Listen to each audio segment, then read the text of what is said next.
AmericanEagle.com has produced tremendous results with higher traffic, conversion, engagement, and online revenue. If you have any home repairs you need to take care of, check us out at RepairClinic.com.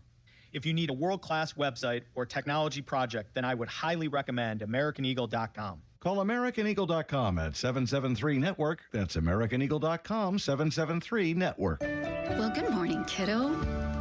I love that you're home from college. I've missed you. Still taking your nature-made vitamins? Every day. A multivitamin and a probiotic. You better be taking yours. Still looking out for me, Mom. I'll never stop. Made to care for you every day. Nature Made, the #1 pharmacist-recommended vitamin and supplement brand. Find us in the vitamin aisle, based on a survey of pharmacists who recommend branded vitamins and supplements. My name is Whitney Allen. I'm a widow. My husband, Ryan, died. We never thought in a million years we'd have to use life insurance. The unexpected happened. With Ethos, it is so fast and easy. It's 100% online. You can get a quote in seconds, apply in minutes, and get same-day coverage. No medical exams, and you can get up to $3 million worth of coverage through Ethos. Get your free quote at ethos.com/radio. That's ethos.com/radio. Time spent on application may vary. Online health questions required. HD1 Pittsburgh, an Odyssey sports station. Live from the Jim Shorkey Mitsubishi.com studios, North Huntington and North Hills. Always live and free on the Odyssey app.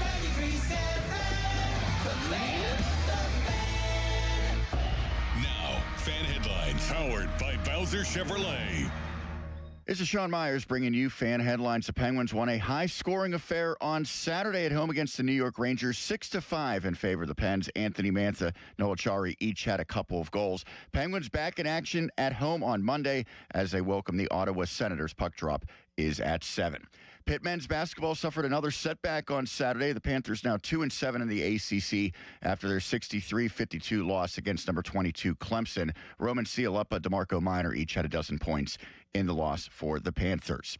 Fan headlines are powered by Bowser Chevrolet. For more, you could visit 937thefan.com. Live and local, even on the weekends. Let's go!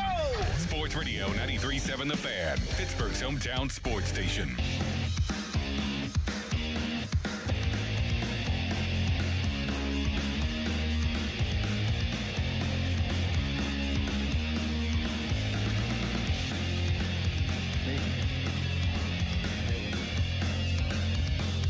My family, my loves, my wife Jessica, our kids Alex and Danny, Jack, George, Gabby, and Izzy, my parents, Joe and Ellen McCarthy, my sisters, Kelly, Ellen, and Colleen, and the crew that's here. We can finally openly wear our Steelers swag, so let's get it. My heart is full. My focus is singular, and it's time to bring another championship back to this great city. And with that, I just want to make sure that when we do get that trophy, that the 7th trophy in the case, we'll start that victory parade at 1137 Greenfield Avenue. So with that, Bert. I want to shout out Colleen in Greenfield and Uncle Stush. This is the first time I've been on since the hiring, since the assistant coach and coordinator hiring. So we'll talk a little bit about the nuts and bolts of the Mike McCarthy hire, what the future looks like for the Pittsburgh Steelers, and what this all means both long-term and short-term for this franchise, which made, I think, as we were sitting here a week ago, probably at the time people were still a little bit, I don't want to say shell-shocked, but definitely still reeling a bit with surprise from the decision to hire Greenfield's own Mike McCarthy. So we'll get into that. We'll get into what's been going on with the Pittsburgh Penguins. I mean, what in the world is going on with the Pittsburgh Penguins? They look like, and yeah, yesterday they almost let it get away, but 6 in a row in the win column. Are the Pittsburgh Penguins one of the best teams in hockey right now? The word of the day for you is sentimentality. There was a lot of that going around this week. We saw it, I think, in all 3 pro sports teams. Penguins, Pirates, Steelers, I had a little bit of a brush up. I wouldn't say brush up, but I got quote tweeted by Andrew McCutchen this week. So we're going to talk about that story as well. I think Sean Myers is producing Behind the Glass. Hi, Josh. What's up? I think the one thing that I've learned here, though, in the last couple of weeks, I got to be honest with you, and it impacted me big time this morning. Do you have a remote starter on your car? I do. It's a game changer, is it not? It is. So on my old car, I got one installed because the car didn't come with one. I had to purchase it. That was a really strong one. This car came with one. The only problem is I can do it from my house. It works. If I pressed it right now, my car would not start due to the distance. So it's great at home. Elsewhere, your car's right outside. It will not reach. It's very limited strength. Really? So it works at my house, which is the most important thing, but usually elsewhere it doesn't. So today I will go out to a very cold car when I leave here at noon. That's disappointing. Mine's okay. There's times where it doesn't work, but for the most part, I'll be the other night I flew in from Virginia, and the wind chill was -12 when we landed at Pittsburgh International. Did you hit the automatic start while you're still up in the air? As soon as we landed. The second that we landed, we touched down, I got out my phone, and boom, automatic start.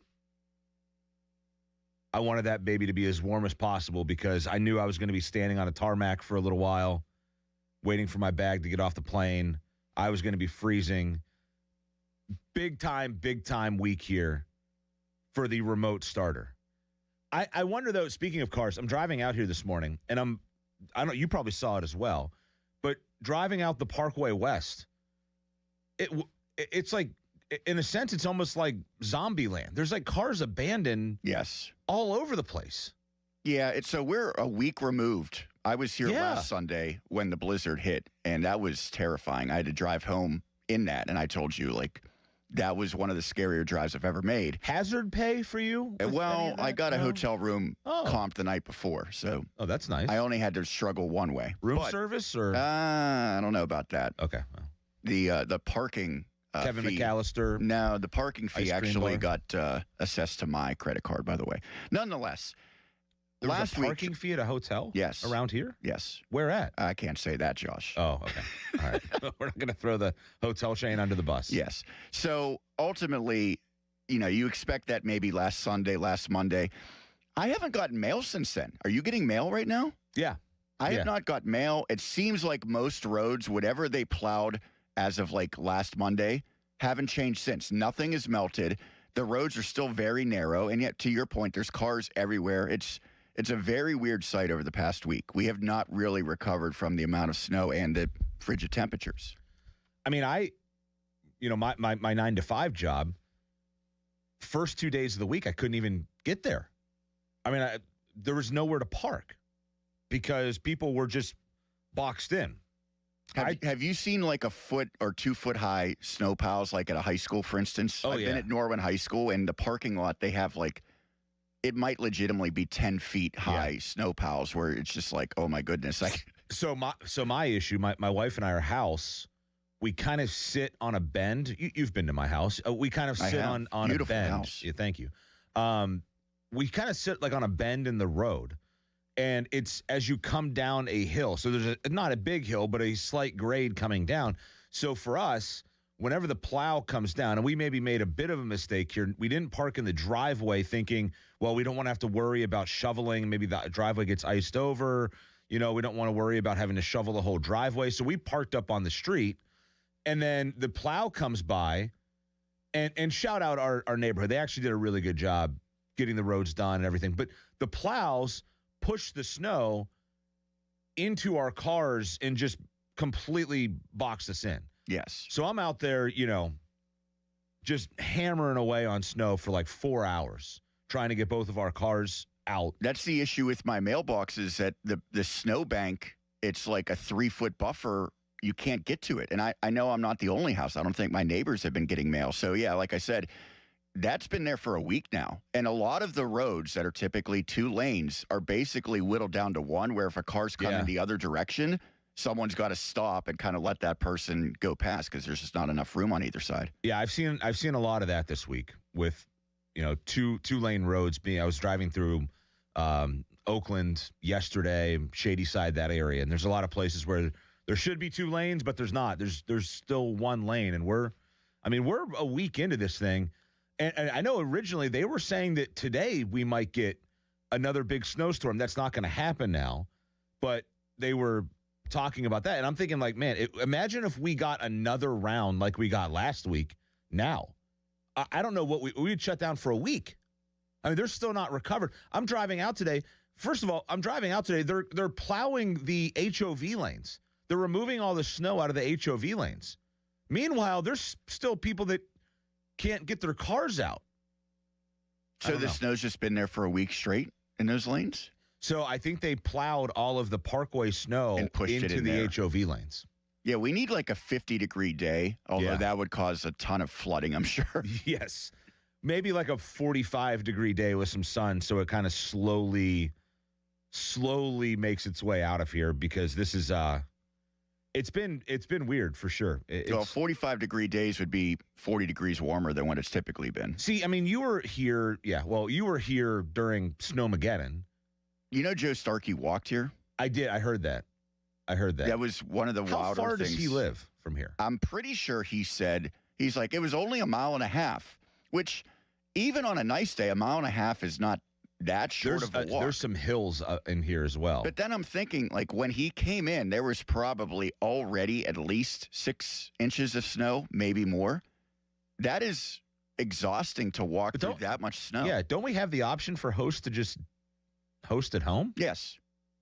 That's what Jack Hillgrove did in his Sunday morning spot. But he wasn't at home, but yes, he said did blanket, remote. I'm going to be there. That's a trooper. Well, for sure. Starkey's one of those guys that I don't think really trusts technology at this point. I don't think he trusts anything. No, he doesn't. But he made the effort to come in, so props to him. He had you on the show, I believe, right?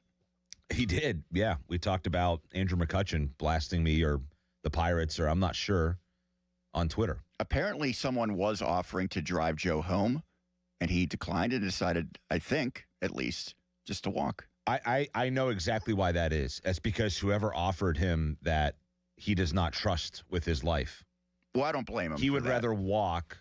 And I know this because I've golfed with Joe, and he doesn't let you drive the cart. He does not want you to drive the cart. He is if you drive the cart, he is paranoid the whole time about you driving the cart. Well, he should not ride in a cart with Nick Callis. I'll tell you that much.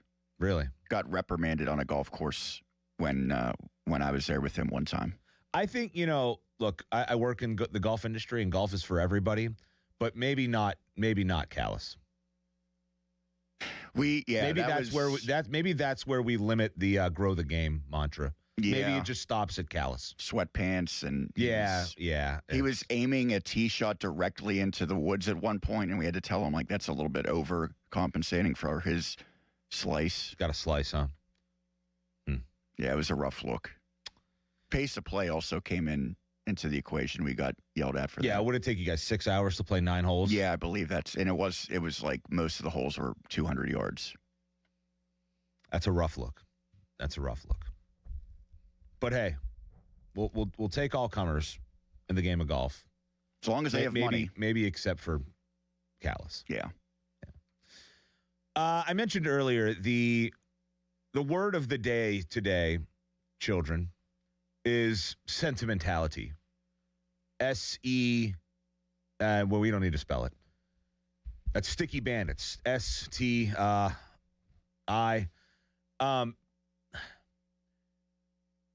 There's good and bad, I think, sometimes when you talk about sentimentality. And I think we saw some of the good and maybe some of the misguidedness in sentimentality this week. Some of the good, yesterday, PPG Paints Arena celebrating the 2016 Stanley Cup champions. They got the gang back together, minus Phil Kessel. Apparently, he had something better to do.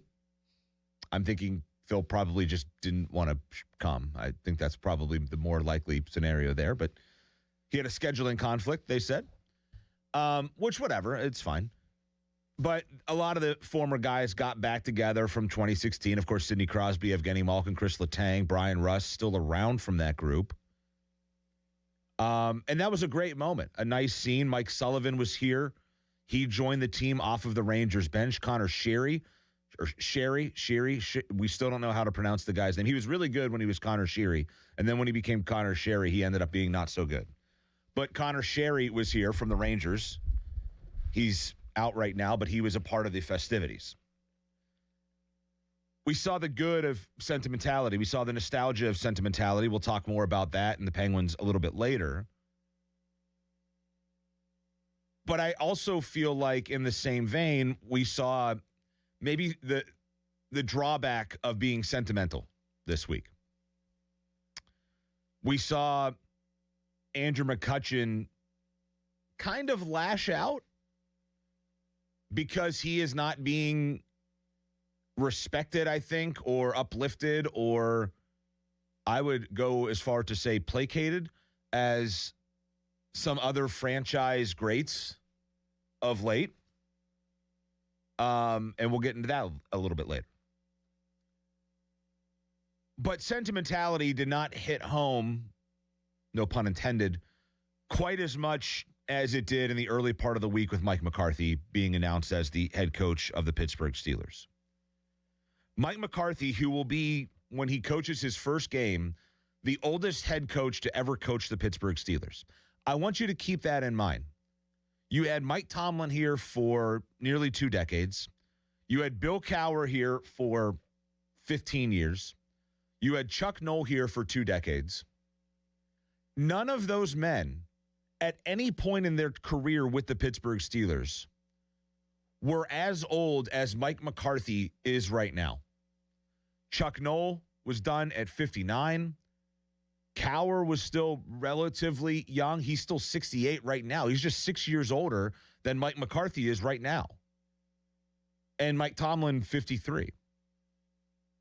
All of those guys younger, and every other Steelers coach has been younger than Mike McCarthy is right now. Now, that doesn't necessarily mean anything. Pete Carroll's older than Mike McCarthy. Pete Carroll looks like he could kick my ass, your ass, and anybody else's ass. He's in great shape. I never looked at Pete Carroll and said that guy's too old to be doing what he does. I don't necessarily look at Mike McCarthy right now and say he's too old to be doing what he does. But when we start talking about the long-term future of the Pittsburgh Steelers and what they have traditionally done, wanting to bring a coach in, a younger guy, it's been defensive coordinators, and I'm fine with them not going defensive coordinator. We'll talk more about that as well. But for them to bring in a guy who is 62 when your franchise has been so commonly built on young up-and-coming coaches who are able to be here for 15, 20 years. You've done that in your last 3 head coaching hires. It is a little bit odd. Now, that said, I have maintained all along, and it played out actually the way that I said that it potentially could, when I was getting hammered with, they're going to hire a young up-and-coming defensive coordinator. They're going to hire a defensive coordinator in his 30s because that is what they have traditionally done. To which I said, well, they've made 3 coaching hires in 57 years. If you do something 3 times in 57 years, I don't know that that constitutes a trend as much as it constitutes a coincidence. Now, maybe that has been a method in the past when they have hired coaches, but, I mean, they almost hired Russ Grimm here. That wasn't a young up-and-coming defensive head coach or coordinator or becoming head coach. I mean, there were some people that thought Russ Grimm was the head coach, if you recall. It was actually publicized that Russ Grimm was the next head coach of the Pittsburgh Steelers. And then a late change of heart by Dan Rooney gave the job to Mike Tomlin. So I never saw it as a quote-unquote trend or something that they were bound to do because they had done it 3 times in 57 years. But I am a bit surprised that they went with a 62-year-old retread head coach. I mean, how many reporters came out and said, they ain't going to do a retread? That's not going to happen. Some of the most respected reporters in this town, who are as connected as anybody, said they're not going to hire a retread head coach. Is anyone who was a head coach previously just automatically considered a retread? I mean, do you consider someone who coached, let's say, 5 years ago briefly as a head man? See, I think a perfect example of this is Brian Flores. Is Brian Flores a retread head coach because he was the head coach in Miami, and obviously there was, I would say no, a complication there? I would agree with you on that. It seems like a retread to me is someone who's been at 3 or 4 different spots and never really seems like the long-term answer. Yeah. Now, that said, I think, Mike McCarthy, you want to talk about long-term answer. I mean, he had a really good run in Green Bay. Won a Super Bowl. Won a ton of games. Even in Dallas, they had some successful years. Maybe not as successful as they would like, having not won a playoff game in 6 of his last 7 seasons overall. But generally, I think, he is a guy that has shown the ability to have some longevity. But the question is, at 62, how much longevity is left in Mike McCarthy? I heard somebody say this week, well, is Mike McCarthy just the bridge head coach? Yeah. How is he not the bridge head coach? You think he's going to coach till he's 75 or 80 years old? That ain't going to happen. Look, no offense to Mike McCarthy, but I mentioned Pete Carroll, and Pete Carroll's in really good shape. He's, very spry and very athletic. I don't think that Pete Carroll's going to coach till he's, 80. I don't know. How old is Pete Carroll now? Like 75, maybe? 74? I don't know if he's going to coach again. He is 74. So, no offense to Mike McCarthy, but he ain't Pete Carroll when it comes to, the picture of health. He's a bigger guy. Like, I don't think he's coaching till he's 70 years old. So, look, maybe you get 5 years out of Mike McCarthy, but yeah, I think he's the bridge head coach here. And maybe they bring in somebody within Mike McCarthy's staff at some point. And given, some of the hires so far, I'm not exactly sure that person is on this staff right now. Is it Patrick Graham? I don't know. But maybe there is an heir apparent that they are going to bring in at some point to learn under Mike McCarthy. And then, boom, you hit the ground running in, 4 or 5 years.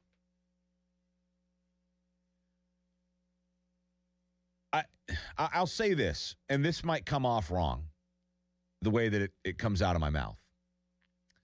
One of the very first things that Art Rooney said was, boy, it's my dad's birthday.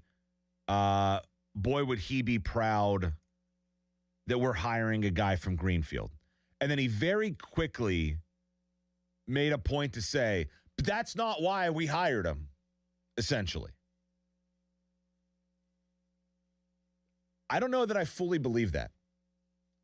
I don't know. And look, it's fine. Mike McCarthy being from here is fine. But if we're going to sit here and act like being from Greenfield automatically makes you more equipped to be the head coach of the Pittsburgh Steelers, we are foolishly, ridiculously, idiotically fooling ourselves. No offense to Greenfield. I used to live in Greenfield. I loved Huff's, R.I.P. Did you ever cross paths with Mr. McCarthy? I have not, no. I know he was a big Aiello's guy. Squirrel Hill, Aiello's. He went Aiello's over Minios, which is the right decision, by the way. I've been to big gyms in the run. I grew up very, very near Greenfield.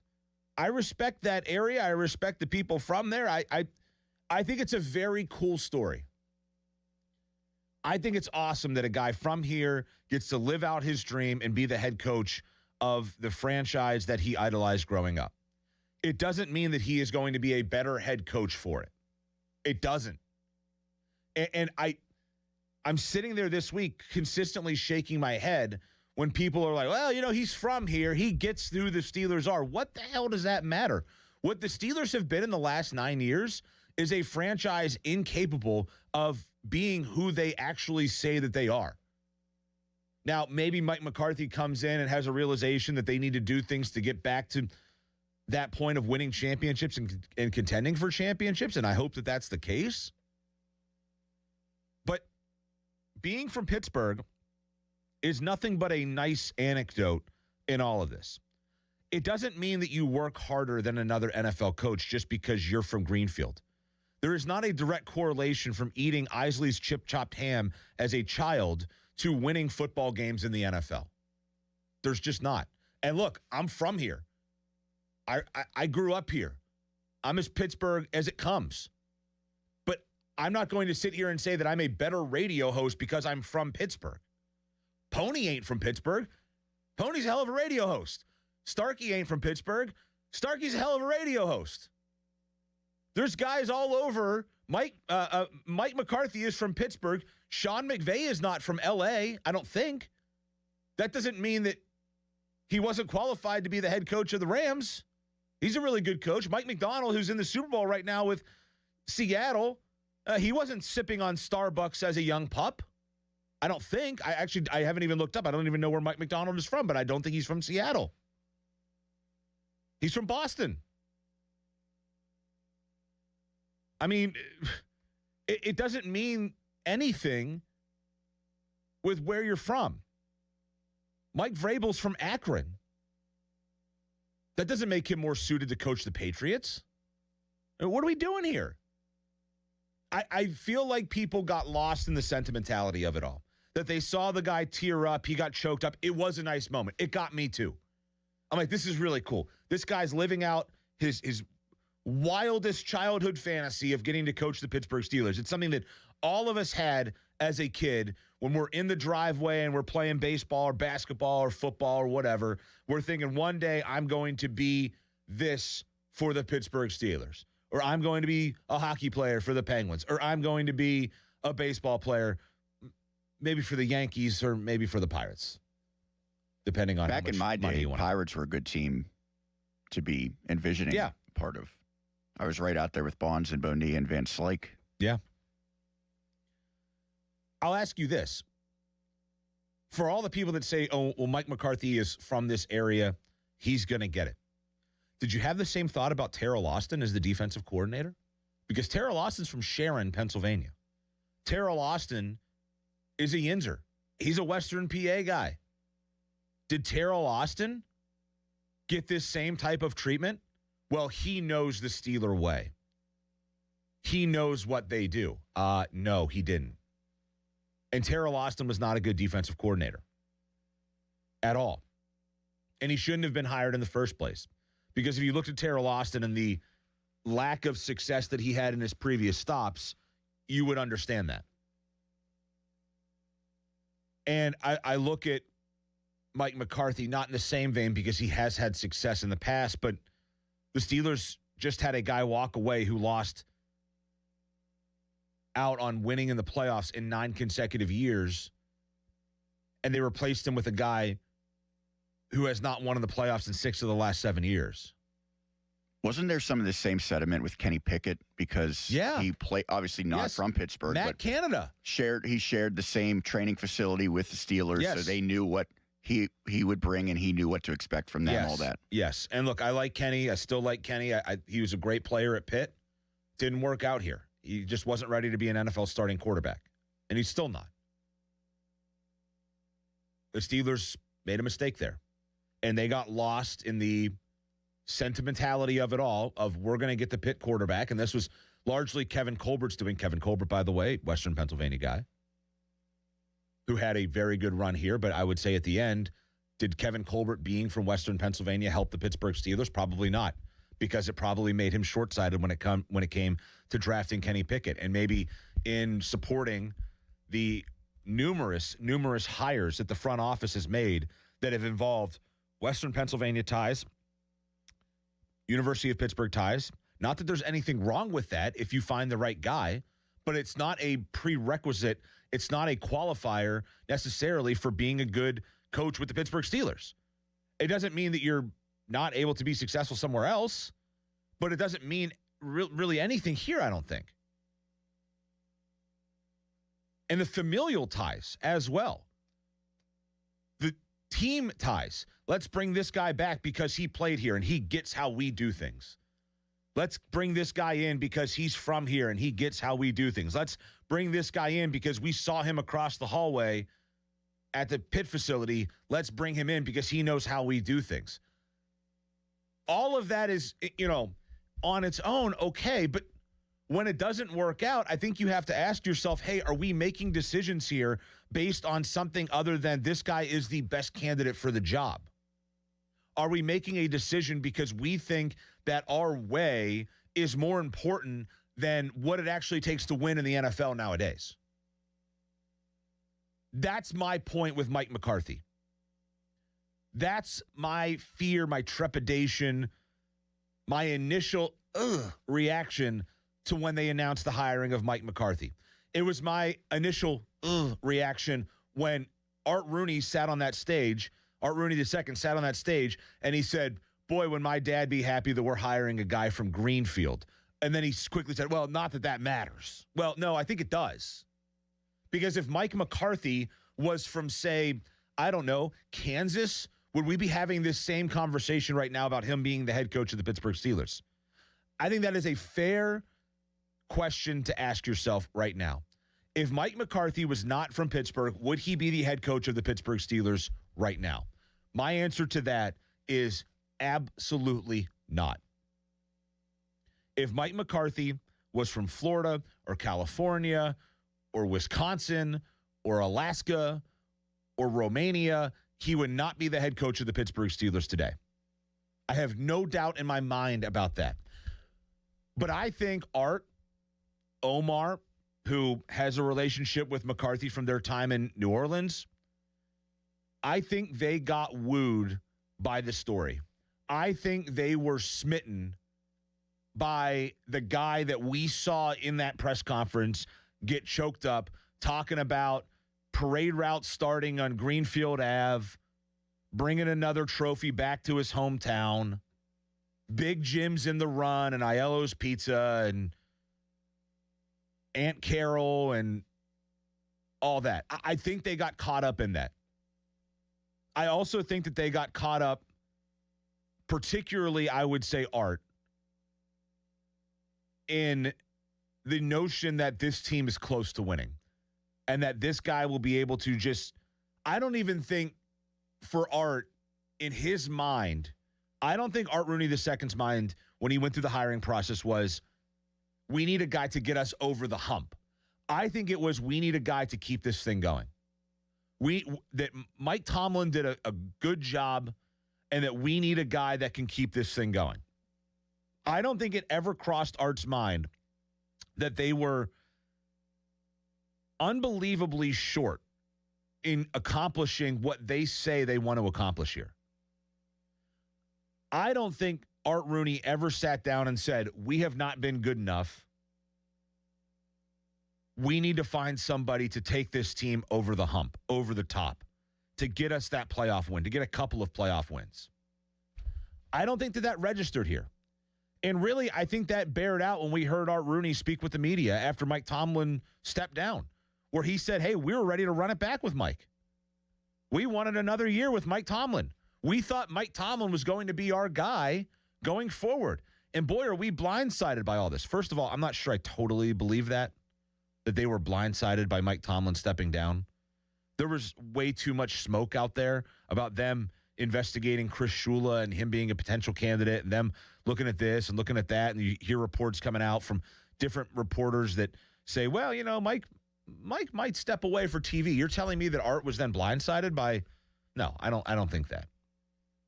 I think Art knew for a while that Mike was probably considering this move, but he wanted to, I don't know. I don't know. I mean, I guess he wanted to stick by Tomlin still by saying, you know, we were ready to run it back with the guy. So I don't think it ever registered that the Steelers needed for Art Rooney, I don't think it ever registered that the Steelers needed a coach that would get them over the top. And they settled on a guy, and I think settled here is the main word. They settled on a guy who I don't think will get them over the top, but will do a solid enough job continuing what Mike Tomlin had done. 9, 10 wins, but they're not a threat. Maybe they get their quarterback, maybe not. I don't see it. 412-928-9370, do you see it? Were you caught up in the sentimentality? Were you swayed at all by Mike McCarthy this week? We'll get your calls on the other side of the break. I'm Josh Roundtree. Good morning to you. This is Sports Radio 93.7 The Fan. Now, fan headlines powered by Bowser Chevrolet. Sean Myers bringing you fan headlines. The Penguins won a high-scoring affair on Saturday, 6-5 against the New York Rangers. Anthony Mantha and Noah Chari each had a couple of goals. Pittsburgh looks to keep up its winning ways Monday when the Pens host the Ottawa Senators at 7. And Carlos Alcaraz has completed the tennis Grand Slam with a victory to win the Australian Open against Novak Djokovic.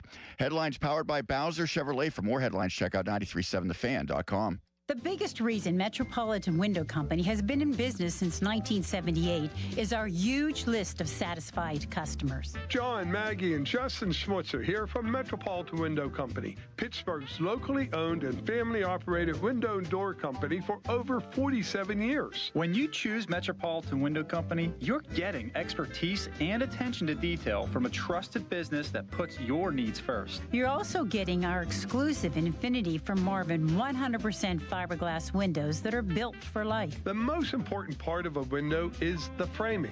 Fiberglass frames won't lose their dimensional integrity. They're the strongest, longest-lasting window you can buy. And right now, you can save 20% and get 18-month no-interest financing on every window and door product we offer. Stop by one of our showrooms, visit us at metropolitanwindows.com, or give us a call at 412-655-8411. PA 1565.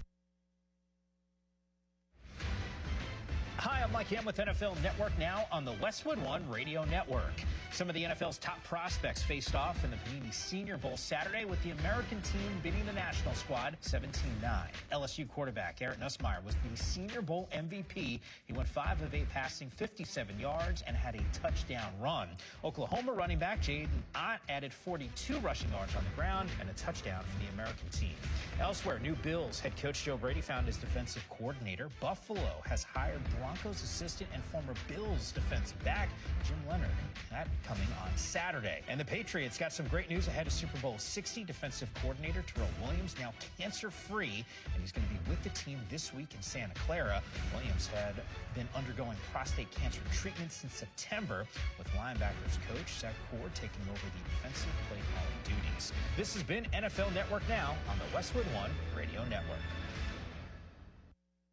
Furnished by IntelliBrands. Have you ever felt leg pain, restlessness, cramps, tingling, swelling, numbness, itchiness, or coldness? Then you need the new patented Legsercise Pro, the natural circulation booster that uses continuous automatic leg movement to soothe pain and promote healthy circulation the natural drug-free way. Using Legsercise made walking painless again. Legsercise Pro's patented walking simulator propulsion technology moves your feet back and forth along its concave track, creating constant movement and flex at both the knee and ankle joints. It's like having a physical therapist right in your own home. I have much less swelling and no more tingling. Call right now and order your very own Legsercise Pro, the new proven automatic leg mover that soothes pain and naturally promotes healthy circulation. Call 800-555-1212. That's 800-555-1212. 800-555-1212 now. These statements and products have not been evaluated by the Food and Drug Administration. These products are not intended to diagnose, treat, cure, or prevent any disease or condition. Straight Talk presents the math of more. Here's how it works. When you say yes to more with Straight Talk, you're left with more for all the other good stuff. So getting an unlimited plan starting at just $25 a month equals more savings for your family's weekend adventures. And with a network covered by Verizon, you can share more from wherever you go. It's simple math, really. More equals more with Straight Talk. Available at straighttalk.com and Walmart. Taxes and fees apply. The $25 plan requires a compatible unlocked device and a new line of service. Additional terms apply. Pizza's here. Oh, great. I'd love some, but I'm worried about my stomach issues. If you're worried about having diarrhea, gas, bloating, stomach pain, or loose, oily stools, it may not just be stomach issues. It could be a condition called exocrine pancreatic insufficiency, or EPI. With EPI, the pancreas doesn't release enough enzymes to break down food, but EPI is manageable. Use the symptom checker on identifyepi.com and talk to your doctor. That's identifyepi.com. Sponsored by AbbVie. SchultzFord.com. SchultzFord.com. SchultzFord.com. SchultzFord.com. Have you noticed that every service company these days is owned by some giant corporation with zero personality and no personal touch? Yeah, no thanks. Gherkin Roofing is still family-owned, truly local, and when you call, a human answers. One with a pulse and probably a Pittsburgh accent. They do roofing, siding, gutters, and win awards year after year for their customer service. So if you want a contractor that picks up the phone, shows up, and treats you like a neighbor, because they are one, call The Pickle. Gherkin Roofing, always local and friendly, 724-515-5551. Attention! Have you racked up $10,000 or more in credit card debt? Are you barely getting by making minimum payments? With credit card debt reaching all-time highs, National Debt Relief is notifying consumers about significant debt relief options currently being made available to help those with overwhelming credit card debt. These options may reduce a large portion of credit card debt for those who qualify. You don't need to declare bankruptcy or take out a consolidation loan, and you may only have to pay back a fraction of what you owe, even if you have bad credit. National Debt Relief has already reduced the credit card debt for more than 550,000 consumers, so don't wait. If you owe $10,000, $20,000, or even $100,000 in credit card debt, you can now take advantage of this financial debt relief as the cost of living continues to skyrocket. To check what debt reduction you may qualify for, call 800-885-8877. 800-885-8877. Again, that's 800-885-8877. We're gonna be so late for the concert at Point State Park. We should be there by now. I just need to stop for gas real quick. I know a cheap place down Liberty Avenue. Are you serious? We're gonna miss the show because you're driving out of the way for cheaper gas? Just use Upside. What's Upside? Upside is great. It's a free app that gets you cash back when you buy gas. Wait, you mean I can get money back just for buying gas? Yup, and it really works. I've actually made around $200 this year already. Now pull over so you can download Upside before we miss the concert. Pulling over. You had me at $200. Download the free Upside app now to earn cash back when you buy gas in the Steel City. Use promo code PIT to get an extra 25 cents per gallon on your first fill up. Get the Upside app and use promo code PIT for a 25 cents per gallon bonus. That's code PIT for a 25 cents per gallon bonus. Offers vary by user and location at participating merchants. Go to upside.com for terms and conditions. Check engine or ABS light on? Take the guesswork out of your warning lights with O'Reilly Veriscan. It's free. Ask for O'Reilly Veriscan. O'Reilly Auto Parts. Wish your life came with a warning app? That dog does not want to be petted. Well, life doesn't always give you time to change the outcome, but prediabetes does. Take the 1-minute test today at doihaveprediabetes.org. Brought to you by the Ad Council and its Prediabetes Awareness Partners.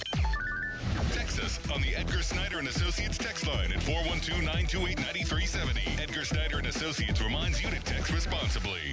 Live from the ShorkeyMitsubishy.com studios, North Huntington and North Hills. 93.7 The Fan is cleared by aquickdrain.com.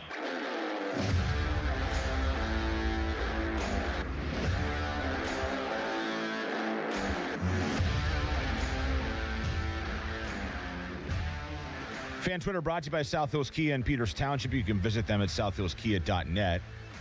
412-928-9370. That's the number if you want to reach us. I threw this out there.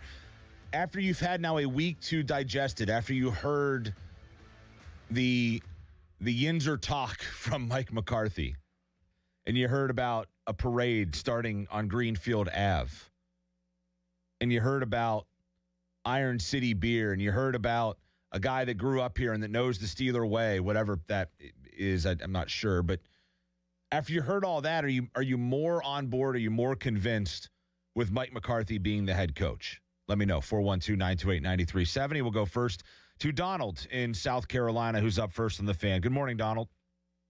Hey, good morning, Josh. Hope you're staying warm out there, buddy. Thanks, man. Appreciate it. Hey, just about McCarthy. Yeah, I feel the same as you whenever you mentioned that. I feel like this story, him being from Greenfield in the Pittsburgh area should be a footnote of the story, not the thesis of it. And I feel like Art has put it, first and foremost. And to your point, it was obviously on his mind. If he had to, I don't want to say correct himself, but if he had to clarify himself, saying that wasn't the reason why, it almost sounded like he was trying to tell us and maybe convince himself that wasn't the reason why. Yeah. But, in quick story, so my dad goes to Florida every year for a couple months since he's retired to fish. So he stops down here in South Carolina to see myself and my sister. And, the man that I grew up with watching football my entire life, the reason why I love the Steelers. As soon as that news came across, he was down here last weekend. And I looked at him and said, they hired McCarthy. And he goes, you got to be kidding me. And then me and him were just like, huh. And then went along. And honestly, Josh, throughout that whole night, we barely talked about it. It just seemed so uninspiring. And it almost seemed like me and him were kind of accepting that it's going to be the same for the next few years. And that's kind of disappointing to me. Yeah, I would agree with you. And I mean, my thought on it is this, Donald, like I feel very uninspired by it. I also can't blast it fully because I was on board with, hey, they need to get a quarterback guy in here. They need a guy that can develop a quarterback. They need an offensive-minded head coach. I sat here for weeks and really months and maybe even years in the latter stages of Tomlin's time in Pittsburgh saying, look, they need to change route here. They need to bring in an offensive-minded coach that can sort of philosophically change the franchise. So in that side of things, I feel at least somewhat better about it. If they would have gone with some retread defensive-based head coach, I might have been a little bit more skeptical than I am now.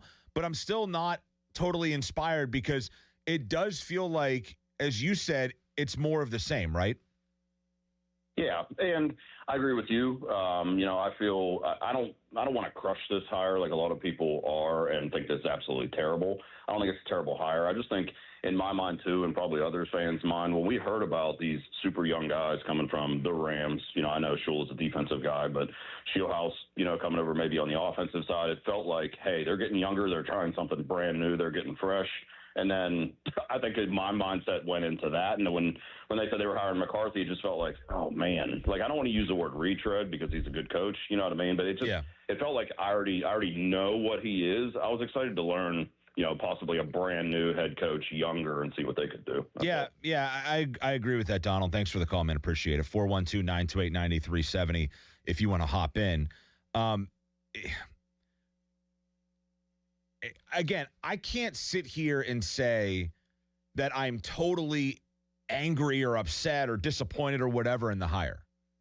I talked to Starky the other day after it all went down. He had me on a show, and he actually said, I thought you would be more angry about this hire. Sean, I think you were producing. You probably remember that. He was like, I thought you would be more, I forget what the word that he used was, but essentially, he thought that I would be ticked about the hire. And I'm not ticked about the hire. I'm not angry about it, totally, because I do feel like, look, if I sat here to you and I said, they need to hire an offensive guy, a quarterback guy, a guy that can develop quarterbacks. It's the most important thing. And I've said that for years now. If I've said that to you and then I come on here after they hire a proven offensive mind that can develop quarterbacks, we've seen it, and then I say, it's a terrible decision, how could that would be disingenuous. That would be me putting on a front to be salacious and not giving them some credit where it might be due. That would be me going against what I have begged this organization to do for the last 4 or 5 years, and that's go find an established coach that can develop a quarterback in the NFL, that can go call plays and offensively and know how to structure an offense. That is why I cannot give this an F grade. It's uninspiring. There's no question about that. It feels like more of the same. There's no question about that. But I can't give it an F after I've said for years, I've said they need an offensive-minded head coach here.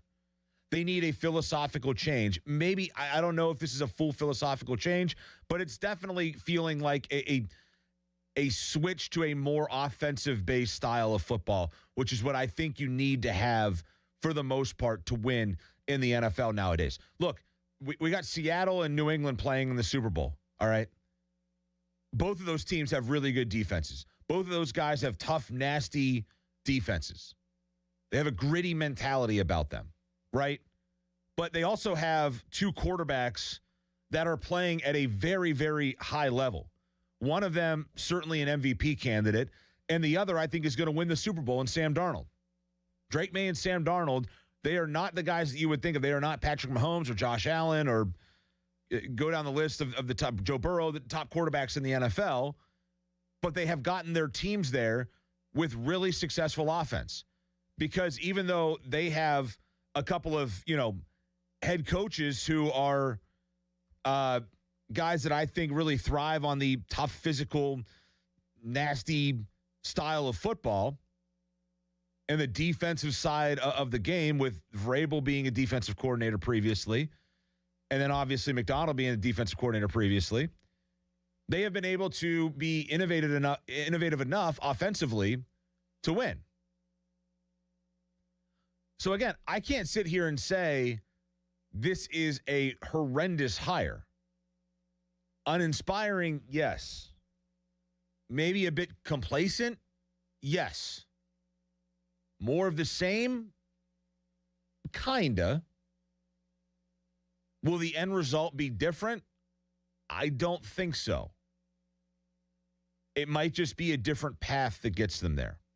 I think there could be a silver lining with going with McCarthy as opposed to what many people expected, which would have been a coach in his 30s. Because, again, to your point, if you want to use the word trend, that's what they had done previously. The silver lining is if McCarthy struggles and this team's clearly not taking a step forward, I think it's easier to move on from him in 3 or 4 years. Whereas if they brought in a coach in his 30s, usually what they've been inclined to do is give that guy so much leash that they might have stuck with him an extra year or 2 or 3 years when it clearly wasn't working, just because they have done that in the past. So it's maybe a little bit quicker of a trigger now that you have an older coach that's not going to be here for 10 or 15 years if things aren't working. Yeah, I think it's a fair point. The one thing I'll say to that is you just went 9 years without a playoff win, and they were not ready to move on from that guy. So how long is the leash for Mike McCarthy? To me, they would have I don't think it's as long as what it would be for a coach in his 30s that maybe reveals relatively quickly that he's not the right guy. I don't know about that. Maybe if he reveals very quickly that he's not the right guy and there's internal issues and it becomes, a total mess here, maybe. But I also think, they'll look back and say, well, Chuck Noll, who was a younger guy, he struggled relatively early on. I think they won one game in his first season as the head coach. And at that point, I'm sure that there were, it's a different media culture probably at the time then and a different patience culture at the time then. And it wasn't really an organization that had done a lot of winning. But Chuck Noll, his first 3 years, 1-13, 5-9, 6-8. They bring a young coach in now. Do they look back at that and say, well, Chuck Noll had problems, but he needed to get the ball rolling? And would that be necessarily such a terrible thing if they had a couple of bad years? You know what I mean? Would that be the worst thing in the world if they had a 5-win season? Because it's probably going to get them what they need in a quarterback. Now, look, if you're 4 or 5 years into this thing and they're not winning, then you start to have to reassess, I think, as an organization. I get what you're saying in that point. But I look at this and say, even though it feels like there is a chance for Mike McCarthy to kind of roll over what Mike Tomlin did, I mean, they were still giving Tomlin the opportunity to go find a new quarterback, develop that guy. I mean, they had recycled through experienced quarterbacks, and they were still willing to keep this thing going with Tomlin.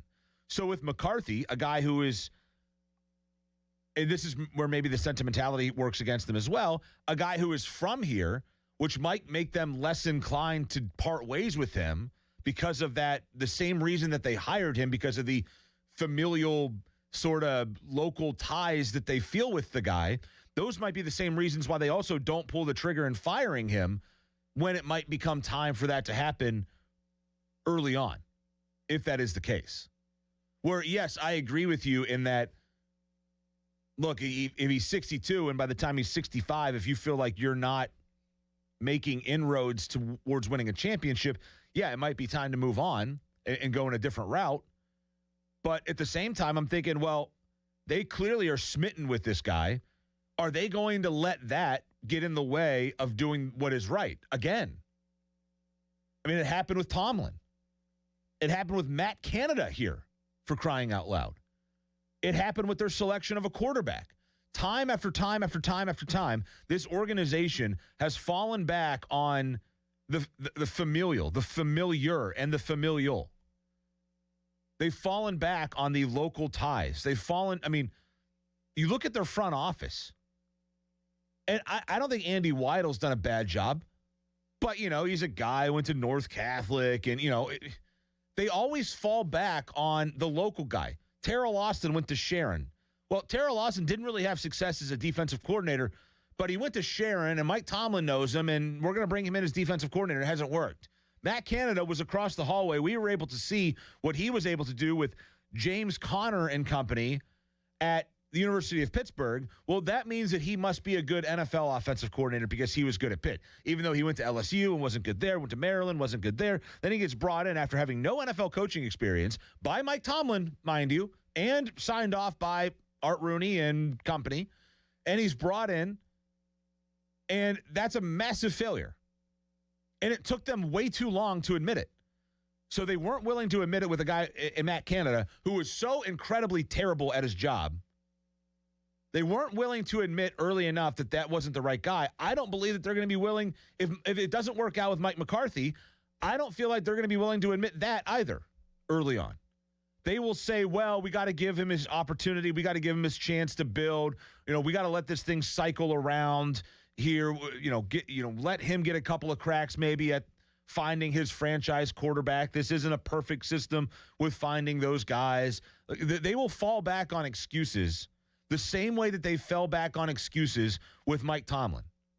The same crap that I heard for the last 5 years. Well, what do you expect him to do? He doesn't have a franchise quarterback. He lost Ben Roethlisberger. Well, where was the planning? And this is a collective, not just Mike Tomlin, but Tomlin's a big part of it. Where was the planning with a couple of years left in Ben Roethlisberger's career to get a new quarterback? Now, they were so afraid of rocking the boat with Ben that they didn't want to draft a guy high. They wanted to put all their assets into building a team good enough to win in the late stages of Ben Roethlisberger's career when they were so very clearly not ready to hit that point. 412-928-9370. Let's go to Dave in Newcastle up on the Fan. What's up, Dave? Hey, nothing much. I just want to make just a basic, really quick point that I think is important that kind of getting overlooked. At this point, isn't it time that we change the narrative from this 9-year drought being Tomlin's drought to being Art Rooney's drought? I think he's, like you said, it's been a collective.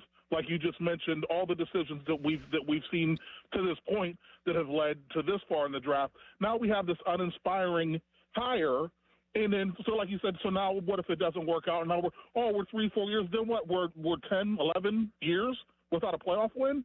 I think the narrative needs to firmly be switched to this is Art Rooney's legacy now, this playoff drought that we're in. I don't disagree with you, Dave. I think it's a good point and appreciate the call. I think Art Rooney here is becoming a bit of a concern. I think Art's becoming a bit of a problem. And the Rooney family has a great legacy here. There's no question about that. That's undeniable. But is Art being blinded a tad by, well, I think there's a couple of things here. One is I think he feels like every year you get into the playoffs, it is a successful year. And I believe that because he said that in the past. He has said anytime you get into the playoffs, it's a successful year. Well, that's traditionally not what the Steelers were about. That's not what his dad was about. That's not what his grandfather was about. Dan, I think, in this, Dan Rooney, his father, an exceptional owner in the NFL. Art obviously started the franchise, wasn't a phenomenal owner if you look back at the track record. And then you look at what Art II has done, and really, even though he was involved with a couple of championship teams, those aren't looked at as his championships. Those are looked at as Dan's championships. Maybe that's unfair, but that's how it is. And I just wonder if Art is perhaps a bit blinded by wanting to make his mark with his legacy here in Pittsburgh.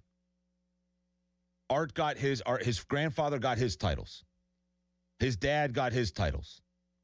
And now I think Art wants to be the guy to do that. And I think he feels like, given his age right now, how much more time does Art Rooney II have as the actual leader of this franchise before he turns things over to his son, with Art II being 73 years old?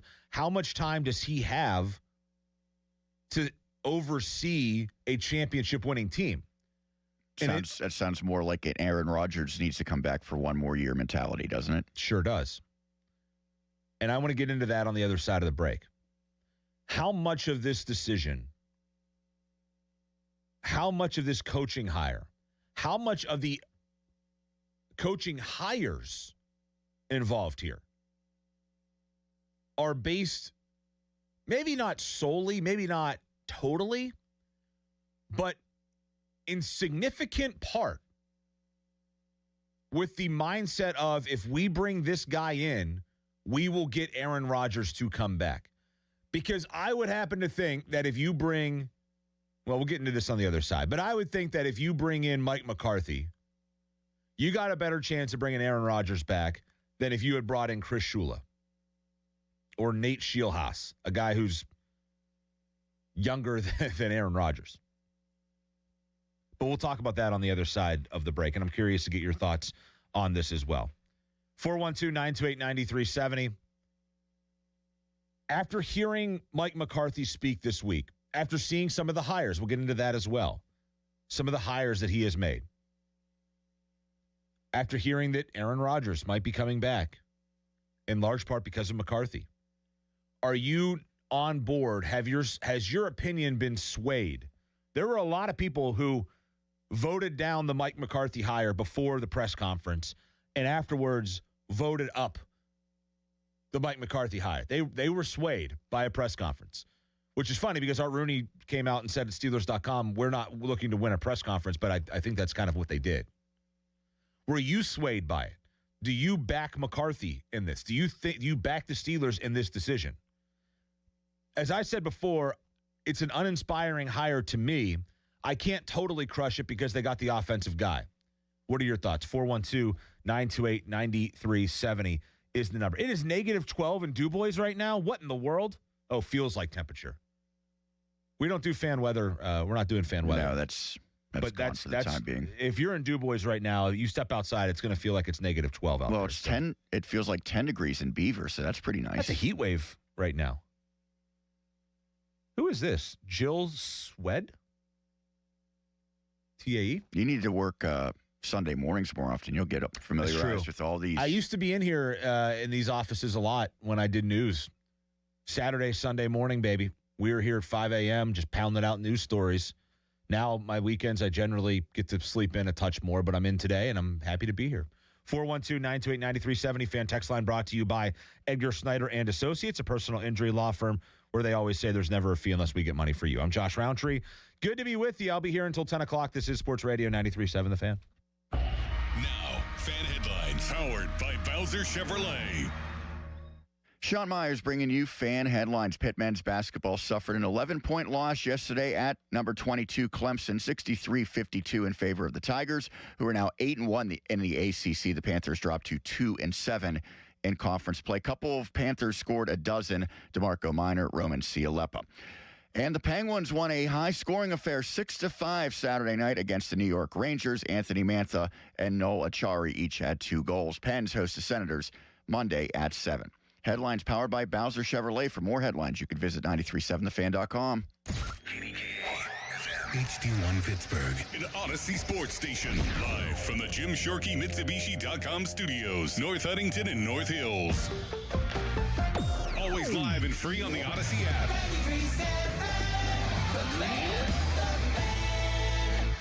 Sports Radio 93.7 The Fan, built by Window Nation, home of the buy two, get two free offer. If you have been in a car accident in the past and have settled your case, I may have some good news. Some unethical lawyers have people known as runners who come directly to your hospital room or home and solicit your case. It's a disbarable offense.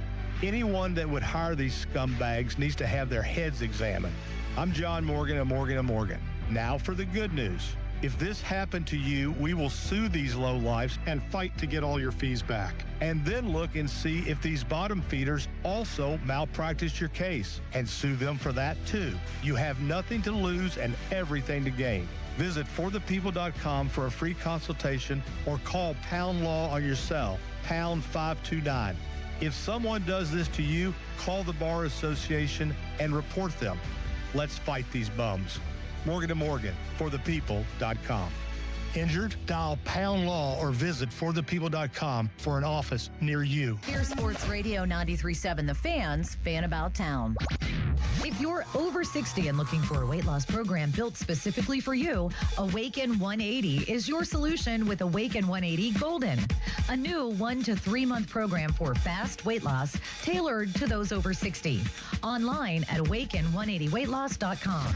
Schley Deck and Fence Company. Call today for an estimate on your rotten, rusted, paint shipping railings. Get your railings safe again by spring. Call 412-515-6575. Schley Deck and Fence. SchleyDeckCompany.com. Looking for an incredible Pittsburgh fresh-made hoagie? Visit Tim's Corner Market in Beachview. Fresh house-made bread stacked high with the finest meats and premium toppings and packed with Pittsburgh flavor. The hoagie you didn't know you needed at Tim's Corner Market on Broadway Avenue in Beachview. For more information, visit 937thefan.com. Your hometown building partner since 1956, 84 Lumber. Visit 84lumber.com. Zero Res wants to give your home the love and attention it deserves. Get 3 rooms of carpet clean starting at just $119 and take $75 off your air duct cleaning. Book online at ZeroResPGH.com and mention the 93.7 The Fan special. Shopping with your parents can be embarrassing. Why would they sell jeans with holes in them? I'm going to speak to the manager. Mom! That hoodie is giving. You should get it. YOLO. Thanks to the Chase mobile app, your kid can shop independently while you keep an eye on their spending. So you can go from We can be twinsies to How was shopping? Saw you stayed on budget. Thanks, Mom. Freedom for kids, control for parents. That's family banking from Chase. Account subject to approval. Chase mobile app is available for select mobile devices. Message and data rates may apply. JP Morgan Chase Bank N.A. Member FDIC. Are you 50 or older? This news is for you. The CDC recommends you get vaccinated against pneumococcal pneumonia. Even if you're healthy, your age puts you at risk. People 50 or older are over 6 times more likely to be hospitalized with pneumococcal pneumonia compared to adults 18 to 49. Just one shot can help protect you. Learn more and schedule at vaxassist.com. That's VAXassist.com. Sponsored by Pfizer. Now, fan headlines powered by Bowser Chevrolet. This is Sean Myers with your fan headlines. The Penguins prevailed 6-5 on Saturday at home against the New York Rangers. A couple of goals apiece for Nola Chari and Anthony Mantha. The Penguins riding high. They'll look to keep up the winning ways Monday when they host the Ottawa Senators at 7. Pitt Panthers, however, men's basketball trending in the other direction. The Panthers are now just 2-7 in the ACC after a 63-52 loss at 22nd ranked Clemson on Saturday. Headlines powered by Bowser Chevrolet. For more, visit 937thefan.com. If it matters in Pittsburgh sports, we're talking about it. Even on the weekend. That's cool. Sports Radio 93.7 The Fan. Pittsburgh's hometown sports station.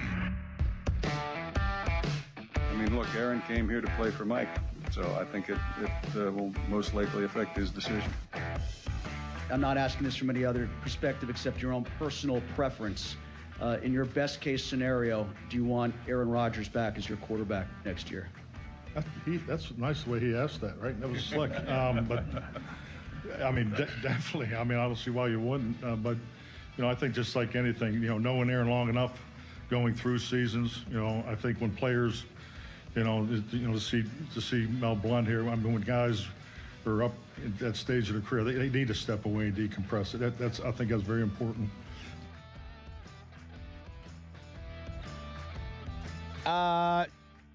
Kind of contradicting quotes there, huh?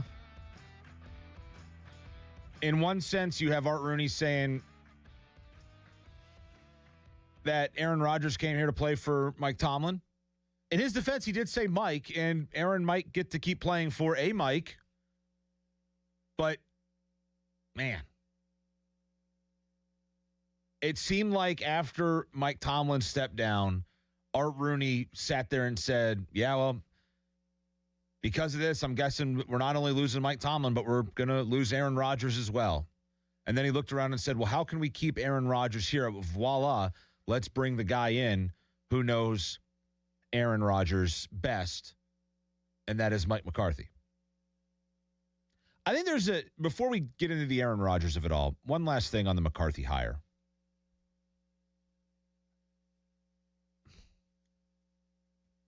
I just wonder with this, why did they not bring anybody else in for an in-person interview?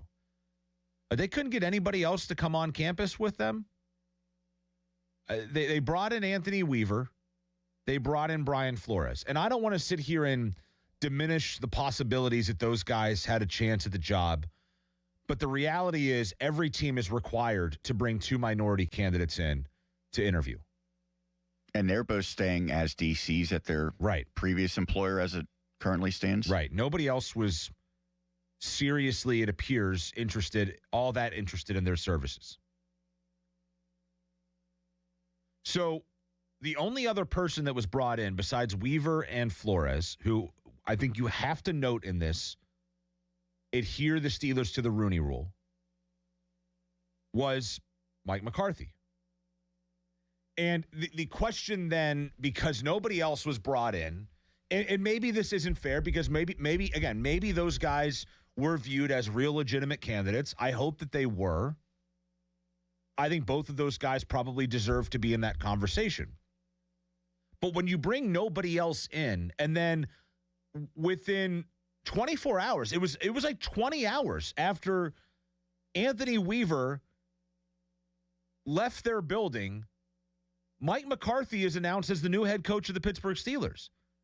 Like they didn't even give this a full day before they were like, well, we got Flores, we got Weaver, and we got the guy that we actually want to hire, and that's Mike McCarthy.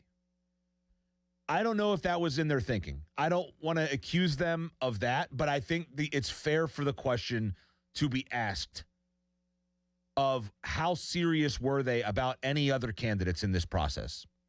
And they couldn't legally bring in either of the Rams guys when they made that hire of McCarthy yet. What was the rush here? I mean, could you have waited? Did you really need to hire Mike McCarthy this fast, or could you have waited on the Rams? What is the rush? And look, maybe you lose out on the coordinator, assistant coach game a little bit, but I would happen to think that if you waited on, say, Chris Shula or Clint Kubiak, who I think is probably, particularly after they go win the Super Bowl a week from today, and they're probably going to play well offensively to get there, Clint Kubiak might end up looking like the best hire of the bunch. Out of all these coaches, he might end up looking like the best because he's going to be coming off a Super Bowl, I think. But regardless, maybe you lose out a little bit on the assistant coach or coordinator battle, but at the end of the day, it's about the head coach. And if you're bringing in an offensive-minded guy, I mean, that's what's most important. And obviously, Kubiak's had great success already. You could have waited on him. Shula, I know there's been obviously some negativity towards him because, his team did not play well in Seattle. His defense did not play well in Seattle, but he also had the most inexpensive defense in the NFL and greatly improved them from year 1 to year 2. I just wonder was this a real process here? If we wanted to give grades out, I would give the hire of Mike McCarthy like a C-. It's uninspiring, but I can't drill it with an F because, well, they did bring an offensive guy in. That said, the process to me was an F here. They brought in 2 candidates who, just by the way, happened to check the box on the minority requirement that you have to bring in 2 minority candidates, which, by the way, is a rule based off of the Rooney family name. And I hope that there was more to it in bringing them in than that. I hope that they were actually serious candidates. But, boy, when you – I don't even know if Anthony Weaver had gotten back home yet before they announced Mike McCarthy. It just felt to me – it feels to me as if all along once they talked to McCarthy, they weren't looking at anybody else really. They went and they fulfilled their requirements. They brought Flores in, then McCarthy in, then Weaver in. They met with Flores, all right. Then they met with McCarthy, and they heard about Greenfield and Big Jim's in the run, and et cetera, et cetera. And they said, we got our guy. No, but we got to bring in Anthony Weaver as well to adhere to the Rooney Rule. And then they did that, and then boom, McCarthy was the head coach. I don't know if that was the process, but boy, does that sure what it appears to be from the outside looking in, which is not a great look, by the way. They didn't have to have a long, drawn-out process with 14 on-campus interviewees. Like, they didn't need that. But when the only guy that you bring in outside of the two guys that adhere you to the Rooney Rule is the guy that you end up hiring, and, oh, by the way, he's 62 years old, he's from Pittsburgh, it feels like more of the same. It feels like a continuation of what you just had. It feels very safe, very complacent, non-enthused, really. The question deserves to be asked, what was this process really like? I think there's some interesting timing aspects to all this. So I'm not sure exactly when it was decided that Matt LaFleur was going to stay in Green Bay. Yeah. But you're talking about the Steelers wanting to bring Aaron Rodgers back. Do you think they would have seriously considered LaFleur if he was not retained in Green Bay? Well, the issue with LaFleur was going to be that you would have to trade for him because he was still under contract. And I don't know if they viewed LaFleur as a guy willing or worthy of a trade. But I would think most Steelers fans would much have preferred him, right? Yeah. Yeah, I think so. I would have. I think he's not a perfect head coach, but I think he has shown the ability to develop. He has shown Matt LaFleur, he has shown the ability to develop a quarterback. He's shown the ability to win games. And again, like, I don't know that Matt LaFleur is a great head coach right now, but I think he is a proven guy who has done some pretty good things in Green Bay and has been able to transition that organization, out of the Aaron Rodgers years and into the Jordan Love years. I don't know. It's just, I just think the question deserves to be asked of what the hiring process was like here. I didn't think, of course, the famous presser here in Pittsburgh was the Kevin Stallings one, right? When, Pitt's former, this is 3 administrations ago, was drilled over the familial ties that ended up bringing Kevin Stallings to Pittsburgh. And it really kind of... Wouldn't call it great. Thank you, Sean. I kind of expected more of that in this press conference. Not that I felt like the Steelers media was going to go at Art and go at Mike McCarthy, but I was hoping that there would be a question thrown in there about the process, about why they did not entertain more in-person candidates than what they did. Now, maybe you understand that you're going to get, just kind of a BS answer thrown at you, but I don't know.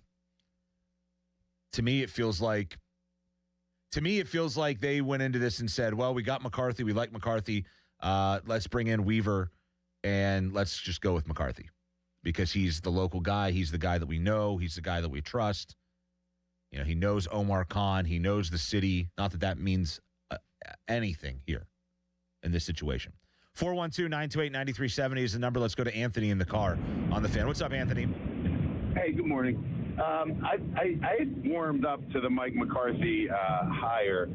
I think there's only 22 people alive who have won a Super Bowl. And I think that really appealed to the Rooneys.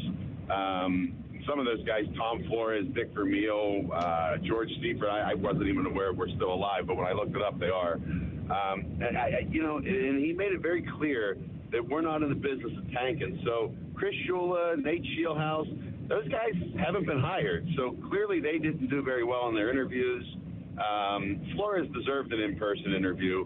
The Weaver guy, you're right, he checked the box.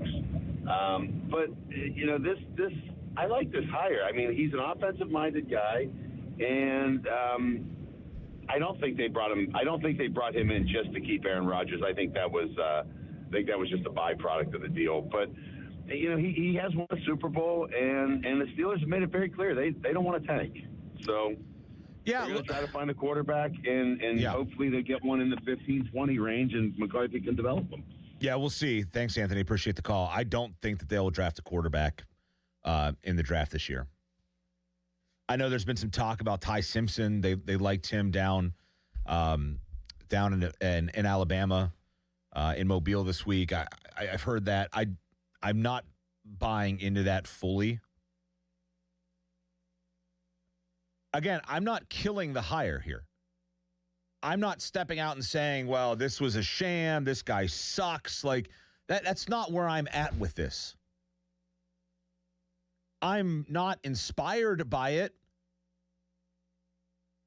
If coaches wore jerseys, I wouldn't be lining up to buy a Mike McCarthy jersey right now. Someone's going to have his jersey next season. Yeah. What number do you think on the back? 69, right? Maybe. Yeah, probably. Yeah, that's just. What was he said his house address? That was 3 digits, though, right? I think it was 1137. Oh, okay, yeah. You could have a husband with 11, and it says Mike on the back. Yeah. And then the wife with 37 and McCarthy. You're giving great ideas right now. If you're like Aunt Carol in this situation, I think, was Carol his aunt? Maybe it was his sister. I had an Aunt Carol. Did you? I did, yes. It's a very good woman's name from like the 1940s era. Yeah, not a lot of Carols coming out nowadays, right? Not many. There's some names that have definitely gone by. Caroline, maybe, but not Carol. Yeah, Caroline for sure. Yeah, but not a lot of Carols coming out. Yeah, I don't know. I get why people are. And I said this to Joe Starky when I was on with him. I said, watch, people are not happy with the hire, but the second that he sits down in front of a microphone, he starts talking about Pittsburgh this, Greenfield that, the insers will soften. And once again, I can't sit here and tell you for the last 3-4 years you've heard me on the radio, and you hear me say by all means, they have to get an offensive guy in here. They have to get an offensive-minded head coach in here. It's the best way forward. And then they go and do that, and I say, well, not that guy. Like, I can't be totally dismissive of what they did here. But I also can't be totally inspired by what they did here either. And now the question becomes, what next at the quarterback position? Is it Will Howard? Is it Aaron Rodgers next? I would think they go into next year, and it is Aaron Rodgers as the starter and Will Howard as the backup. And they probably cut Mason Rudolph loose.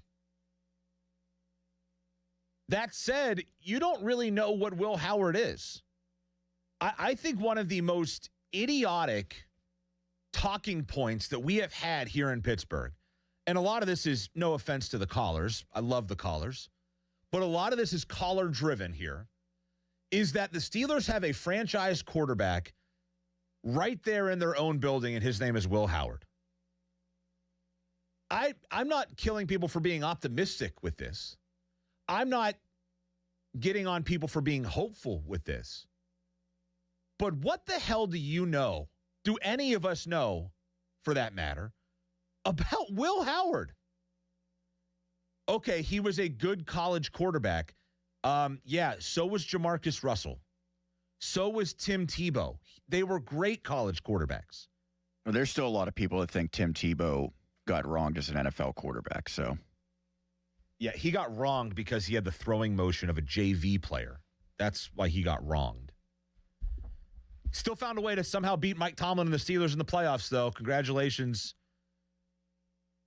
to Mike on that. What a feather in the cap, losing to a guy that could barely throw the football down the field and that ended up playing baseball. And playing tight end, I think, or trying to play tight end. Yeah.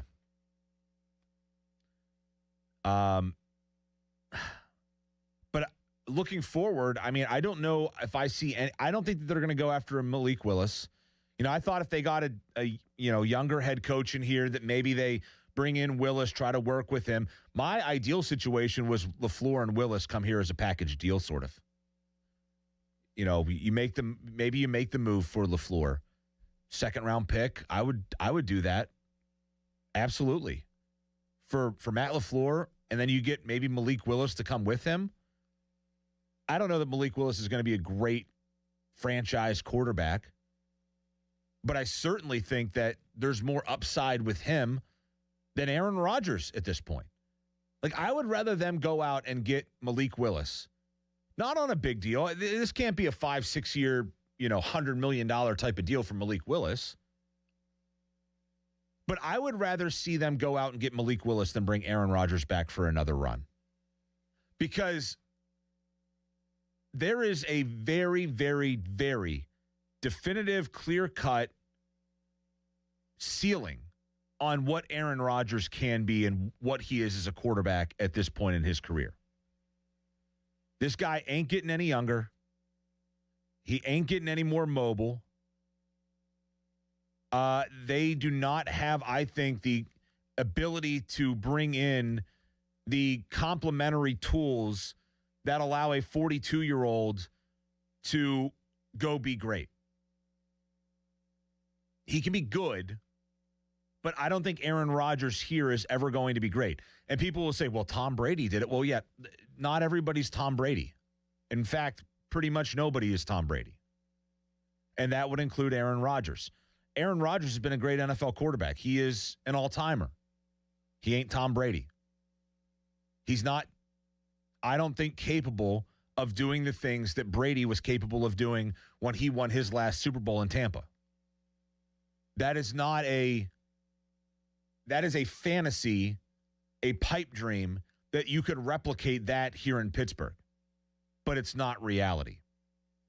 And now I ask you the question, what is next for the Steelers at quarterback? 412-928-9370. I would have liked to have seen Malik Willis brought in here. That's not going to happen now. I think it's going to be Aaron Rodgers, Will Howard as the backup. Howard probably gets the bulk of the reps in the preseason. Rodgers starts the year. If it really bombs, then maybe they make a difficult decision and go with Will Howard. I doubt that's going to happen because with Rodgers, it's probably going to be good enough to win you 7, 8, 9, maybe 10 games at best. But you're not going to be a real threat. Howard will have to wait another year. And then you'll be going into the 2027 season with Will Howard having 2 years left on his deal, and you will have 1 year essentially to weigh the options on Will Howard, to observe Will Howard play quarterback for the Pittsburgh Steelers before you decide what's going to happen. And this is the best case scenario with Will Howard, because as I said, I don't know why the hell we're talking about Will Howard so much. He was a 6th round pick. Yes, he won a national championship at Ohio State. Have you looked at the guys that he got to throw the football to? Have you looked at the team around him at Ohio State? Yeah, DK Metcalf is good. He doesn't have weapons like that here. Kenny Pickett nearly won the Heisman friggin' trophy. Did that make him quality? We just went through this with Pickett, did we not? I look at the Howard stuff the same way that I look back now on the Pickett stuff. I got burned by that. I was all for Pickett. I was wrong. But I'm willing to admit that I was wrong and not willing to go down the same path over and over again, saying a guy that most of the league looks at and says, he's not really a starting quarterback in the NFL, But I'm going to sit here and say, well, because he is a Pittsburgh Steeler, that means he is capable. No. Landry Jones wasn't capable. Josh Dobbs wasn't capable. Mason Rudolph, though I know that there's a bunch of honks out there that think that Mason Rudolph certainly was capable of being a great NFL quarterback, not capable.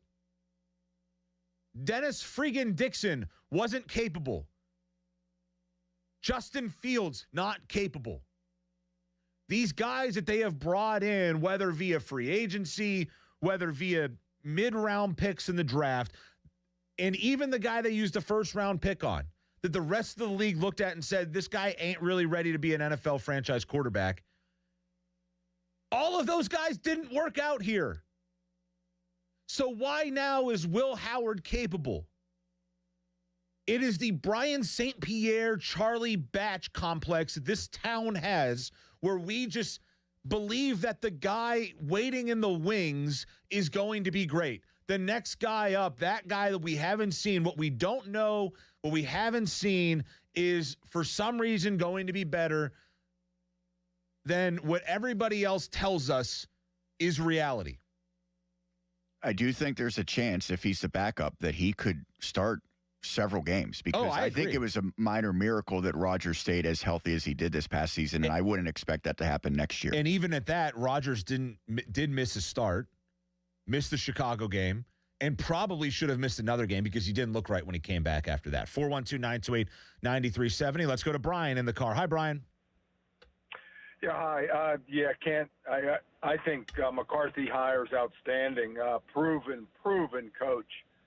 He's on par with Sean Payton, Mike Tomlin. So I don't need to be inspired like you do. I get what you're saying, but it's very solid pick by the Steelers. I get it, absolutely. Aaron Rodgers, by some people's estimation, could be the greatest quarterback of all time. Now he's 42. I get it. He's obviously rounding up his career, but you can compare him to Tom Brady. And I think if you get him a couple skilled offensive players, which he did not have. I went to that playoff game with my son. It was abysmal offensively. I think Rodgers will impress even this year. I wouldn't be so downplaying Rodgers and his capability this year. He had 24 touchdowns and 7 interceptions. The O-line was awful in the beginning of the year. So let's see what McCarthy and his new staff can do here. I'm pretty optimistic. So I'm not looking for the Super Bowl, but I'm looking for a nice year. I really am. So count me in with. I'm okay with McCarthy being hired. The Shieldhouse and Shola, they obviously didn't impress other franchises. They would have been scooped up. Yeah. So they're romancing these guys as if they're the next I don't know what Belichick. It's just not factual. These other franchises obviously said they're not ready. Yeah, so, look, and I'm I down with McCarthy. I'm down with Rodgers. Yeah, I don't disagree necessarily, Brian, with you on that. I think, and thanks for the call, I think one thing that's maybe hurt Shula and Shieldhouse in all of this is how deep their teams have gotten and the inability that they've had to go do in-person interviews, perhaps. I think that maybe hurt them here. Maybe. I don't know. Maybe they were just settled on McCarthy all along. That said, he makes a comment that, he's not looking at a Super Bowl. Well, why would you bring in Mike McCarthy if you don't think that you can win a Super Bowl in very short order here? The guy's 62. You don't bring in a 62-year-old with the thought of this is going to be a build here.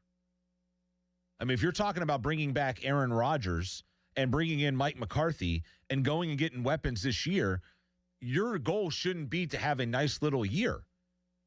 You're bringing Aaron Rodgers back for the same reason that Tom Brady was brought to Tampa, and that's to win a Super Bowl. And that's what they were able to do. But that's really freaking hard to do. It is really hard for a 42-year-old to go win a Super Bowl. The guy's going to be 43 years old. He will be 43 in December. When this season upcoming comes to a close, Aaron Rodgers will be 43 years old. Do you really think that lightning will strike twice here with Brady and then Rodgers and they'll win a Super Bowl? I don't see that. I just don't. Paul in Washington next on the Fan. Hi, Paul. How are you there, Josh? I'm good. What's going on, bud? Hey, it's nice to hear somebody tell it how it is besides me.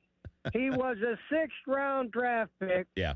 He had all pros at receiver. He had decent running backs, and he had a coach that knew what he was doing. So as far as the guy that calls in with OHIO, good luck with Artie Smith this year, because you're going to have headache after headache. You're going to be seeing 6 tight end formations. Who knows with that guy? But anyhow, getting back to Aaron Rodgers, I don't want him back. I don't want Queen back. I don't want Hayward back. Trade Watt, get rid of Ramsey, and let's do this over. But let's get rid of DK Metcalf, because he's not a one, and $30 million a year for that guy. And what did we get back on our return? Not a daggone thing. But he keeps spewing the truth, because Flip-Flop and Filipponi and the rest of these knuckleheads, they ain't got a clue. I've forgotten more about football than they've ever known. You have a good day, young fella. Keep up the good work. Thanks, Paul. Jeez. Shots fired galore there. He called me Charlie Borges when I answered the phone today. You're not as gorgeous as the famous Charlie Borges. Well, I appreciate the kind words towards me. Pony definitely took a shot there at the end. Whenever he calls in another show, I'm sure he'll bash you to them. Yeah. That's how it works. That Roundtree idiot doesn't know anything. I've taken my fair of shots this week on social media. It's been a big week on social media for me. I looked at my analytics the other day. They are.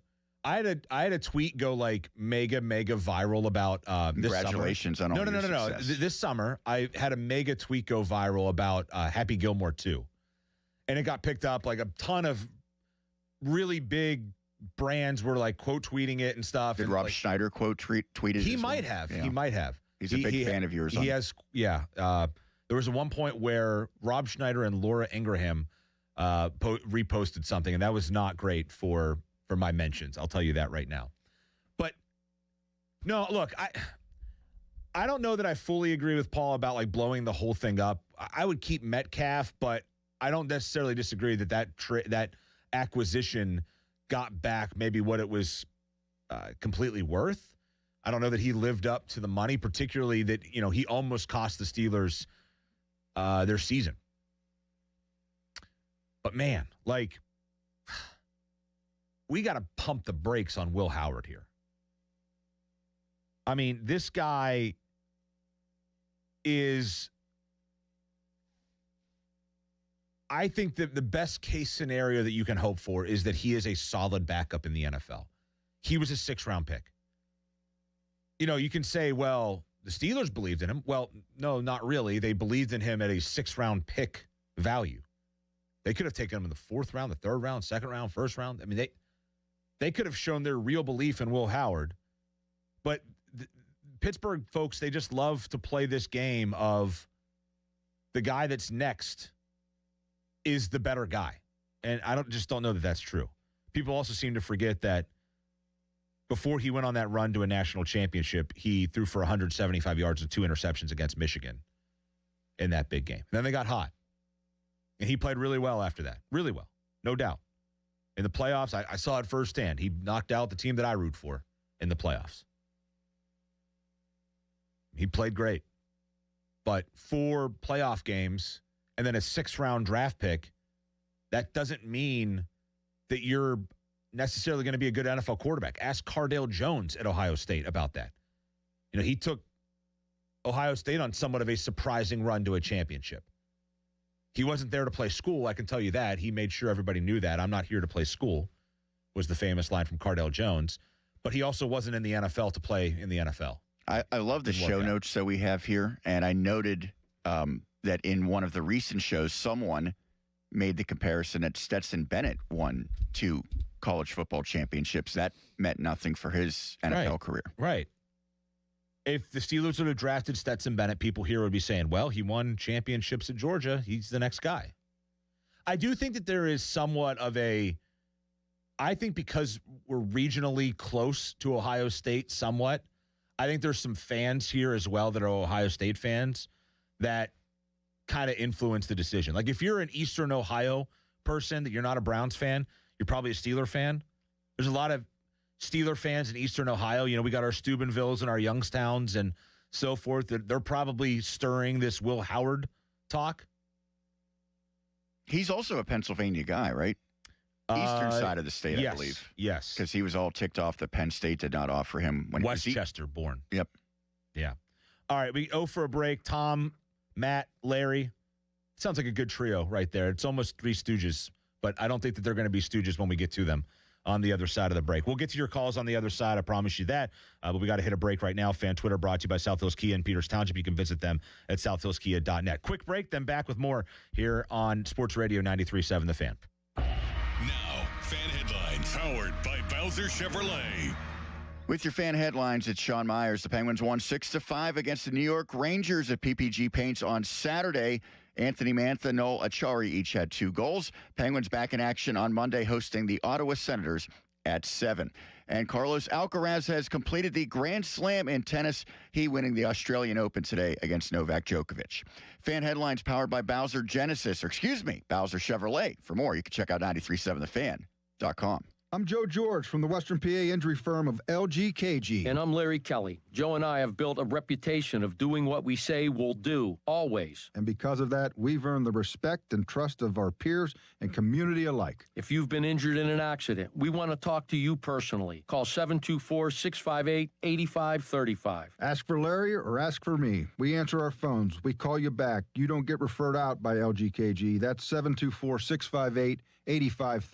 LGKG, your home team. My name is Whitney Allen. I am a widow. My husband, Ryan, died. We never thought in a million years we'd have to use life insurance. The unexpected happened. With Ethos, it is so fast and easy. It's 100% online. You can get a quote in seconds, apply in minutes, and get same-day coverage. No medical exams, and you can get up to $3 million worth of coverage through Ethos. Get your free quote at ethos.com/radio. That's ethos.com/radio. Time spent on application may vary. Online health questions required. Finding great candidates to hire can be like, well, trying to find a needle in a haystack, but not with ZipRecruiter. Its powerful technology actively finds and invites qualified candidates to apply to your job. So while other companies might deliver a lot of hay, ZipRecruiter finds you the needle in the haystack. See why 4 out of 5 employers who post a job on ZipRecruiter get a quality candidate within the first day. Try ZipRecruiter for free at ZipRecruiter.com/free. That's ZipRecruiter.com/free. ZipRecruiter. SchultzFord.com. SchultzFord.com. SchultzFord.com. SchultzFord.com.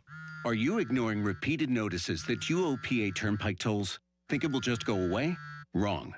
Unpaid tolls don't vanish. They stack up fast. And so do the penalties. Suspended registration, mounting fines, court action. You can't dodge it. You can't outrun it. Pay your fair share. Call 877-736-6727 to learn about payment options. Some customers may qualify for a payment plan.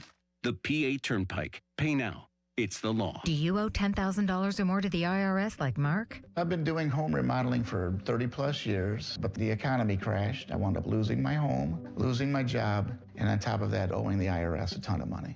I owed the IRS $114,000. It really, truly was the worst part of my life. Then Mark found tax relief advocates. On news radio, I heard about TRA, and I thought, what's the worst that could happen? So I picked up the phone and I called them. When it was all said and done, TRA settled my $114,000 debt for $100, and I'm telling you, I was ecstatic. Could not believe it. Would recommend TRA to anyone. If you owe 10 or even hundreds of thousands of dollars to the IRS, don't lose hope. Do what Mark did and call TRA for a consultation. But TRA did. They gave me a second chance, and I'm forever grateful. Visit TRA.com or call 800-491-9914. 800-491-9914. That's 800-491-9914.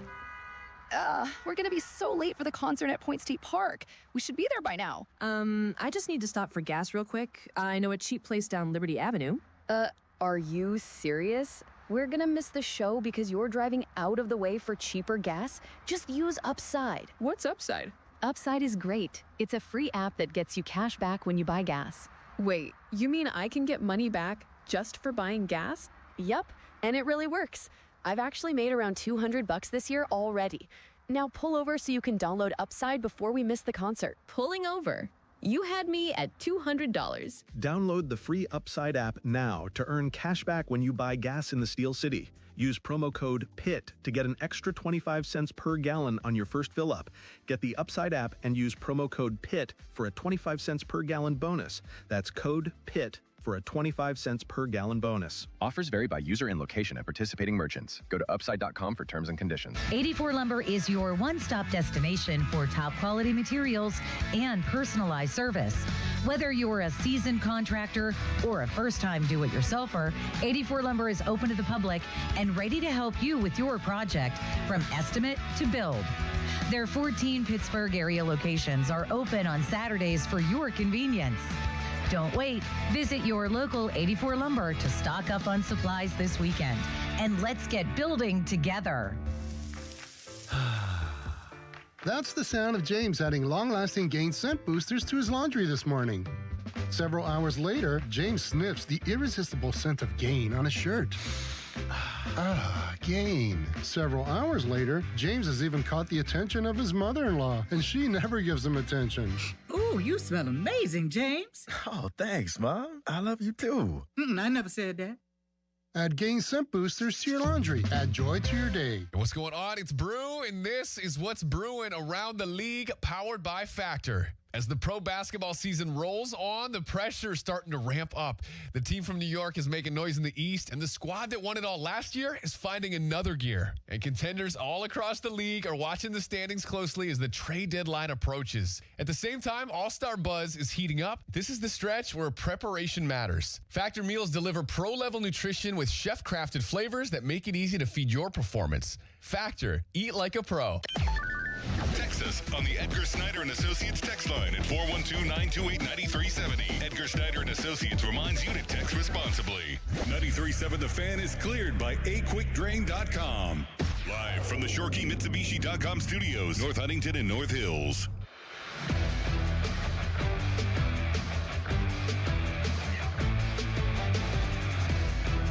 Talking Steelers, talking Rodgers, talking McCarthy, talking Howard.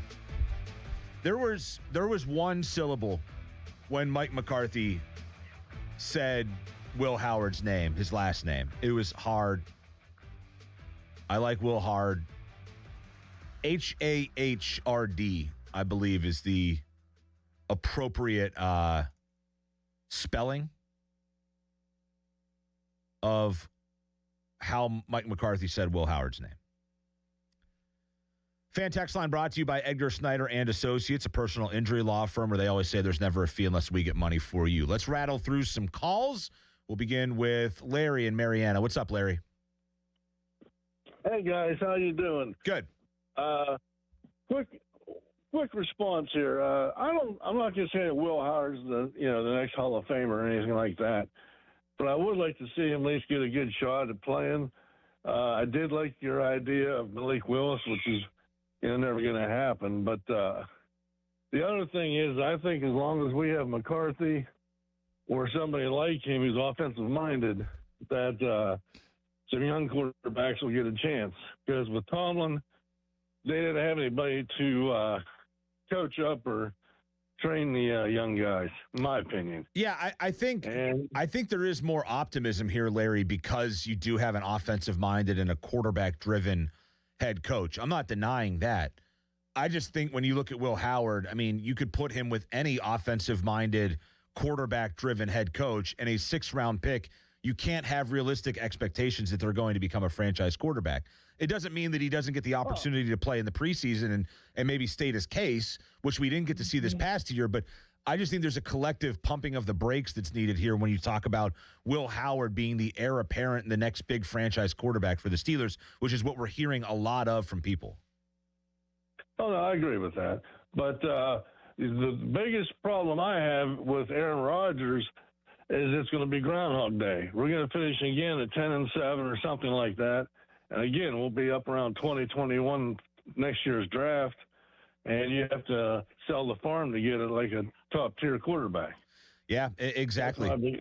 And that's what a lot of people thought this year, Larry. Thanks for the call. I think a lot of people thought, hey, this year they might get the opportunity to, draft a quarterback. Remember, this was supposed to be a talent-rich quarterback class, Remember that? People need to stop falling for that when that declaration is made so far. Like when it happens before the college football season even begins. Yeah. Because multiple years in a row, whatever the expectations and draft projections are for quarterbacks heading into a season will change so drastically and radically by the end of the year. And there's you look back at the guys that were projected to go high in this draft, and none of them are probably going to go in the first round. And the guy that will go is Mendoza. And it's a great story at Indiana, and he was really good for them, and he won the Heisman Trophy. I don't know that guy's a star quarterback in the NFL. Well, he'll win the press conference at least. He is. I got to say this. He's bizarre. He is like so robotic. He kind of reminds me of Tebow in a way. Like it's almost like there's like a fakeness to his passion, and I'm not saying that it is fake, but it comes off as this like really bizarre attempt at being passionate when you're not actually a passionate person. It's like when someone's always happy, and you say, how can a person always be that happy? Yes. He's hard for me to read. Strange acting fella, for sure. I think he's going to be an okay NFL quarterback, but like when we start talking about first overall picks, which is probably what he's going to end up, guys like Trevor Lawrence, other first overall picks, I don't see that from Mendoza. I see him being like, trying to think of a good example of just sort of like a solid but not spectacular NFL starting quarterback now, because so many teams are just Jordan Love. I wouldn't even put him in that category. Like, I don't think he's going to be as good as Jordan Love. I don't know. I can't think of a guy off the top of my head that he would be comparable to right now. You think Bo Nix would be better? I'm not a huge fan of his, but he's clearly done well, and his team's done well. I'll say this. I think he could be, and I know this guy obviously revitalized his career and has been really, really good. Mendoza kind of reminds me of like Goff in L.A., where, he might be okay. You put a really good team around him, he might be all right, but he's also not a guy that you look at as like one of the upper echelon quarterbacks in the NFL. Now, Goff's been really good since he got to Detroit, but he kind of reminds me of what like Goff was in L.A. Solid, but not spectacular. Let's keep the calls going. Let's go to Tom in Wexford. Hi, Tom. Hi, how you doing? Good. First of all, I agree. I just want to make a couple quick points, and then you can say whatever you want afterwards. Thanks. First of all, I agree with you about Pittsburgh fans. They're disillusional most of the time about everything. I've been saying that, and I'm an older person. I've been arguing with a lot of them for years about their disillusional. And second of all, Aaron Rodgers, oh, please. Did you see what he looked like against decent teams with good defenses at the end of the year? The man is done. Put a fork in him. And McCarthy, as far as developing a quarterback, Aaron Rodgers? I could have developed Aaron Rodgers. Aaron Brooks? Aaron Brooks for the Saints? That guy had like one or two half-decent years. Mike McCarthy's a bum, too. Thank you very much. Thanks, Tom. Appreciate it. You can say whatever you want now. I can now say whatever I want, which is good clearance to have on my own radio show. I can now speak. No, I appreciate the call. I wouldn't go as far to say that Mike McCarthy is a bum. The guy's won a Super Bowl. He has a winning percentage over 60, which is really good by NFL standards. He's not a bum. I just don't know that he was the right guy right now for what the Pittsburgh Steelers actually need. Matt in Greensburg up next. What's up, Matt? Hey, what's going on? Not much. Hey, so I hear what he's not a bum. I mean, I think his best work was probably with Cooper Rush in Dallas. And I don't know, I called a couple of times last week, earlier in the week, and I was kind of pounding the table for Scott Tolzien for OC, just because it fits what he's looking for. Yeah. A younger guy that's not going to push him to call plays, because McCarthy's going to call the plays, has worked under him, and Kellen Moore. Kellen Moore took him to New Orleans to work with Tyler Shuck, who he was a second-round pick, but he had a terrible combine. A lot of people thought it was a reach. And I think I'm not a Will Howard guy at all. I think there's a world where we can both do this organically, and it's start Will Howard and also tear it down at the same time, if you're looking for that. Now, I don't think they should go that route, because I think, listen, I think the last 3 drafts have been awesome. They've addressed a ton of needs on the interior, on offense and defense. Now they need a wide receiver too. There's a lot of guys out there, Willis, and I don't think San Fran would trade Mac Jones, being that he's on the vet minimum, and he played awesome this year. I would call Arizona, but not for Kyler. I would call for Jacoby Brissett. He has 1 year left on his deal. Mm-hmm. He does nothing for them this year. They're in a total rebuild, so they're not going to play a 32-year-old quarterback. I think they played him last year just because they were so sick of Kyler, and they used his foot injury to kind of like soft bench him. Yeah. So I would call him, and look at his numbers. Not even last year's 23-8 TD to INT, 65%, but his whole career. Belichick's loved him, drafted him, loved him. Everywhere he's gone, he's played good. Now he's played for Arizona and Cleveland the last 2 years, which is atrocious. I think if you're looking for, I don't think you're going to find like the home run, but I think you could find like, I hate to comp everybody to like a Sam Darnold year, but like you could have a revival where he's better than Rodgers, but you're not tanking. I think if you're starting Will Howard at any time, I think you're in a really bad spot.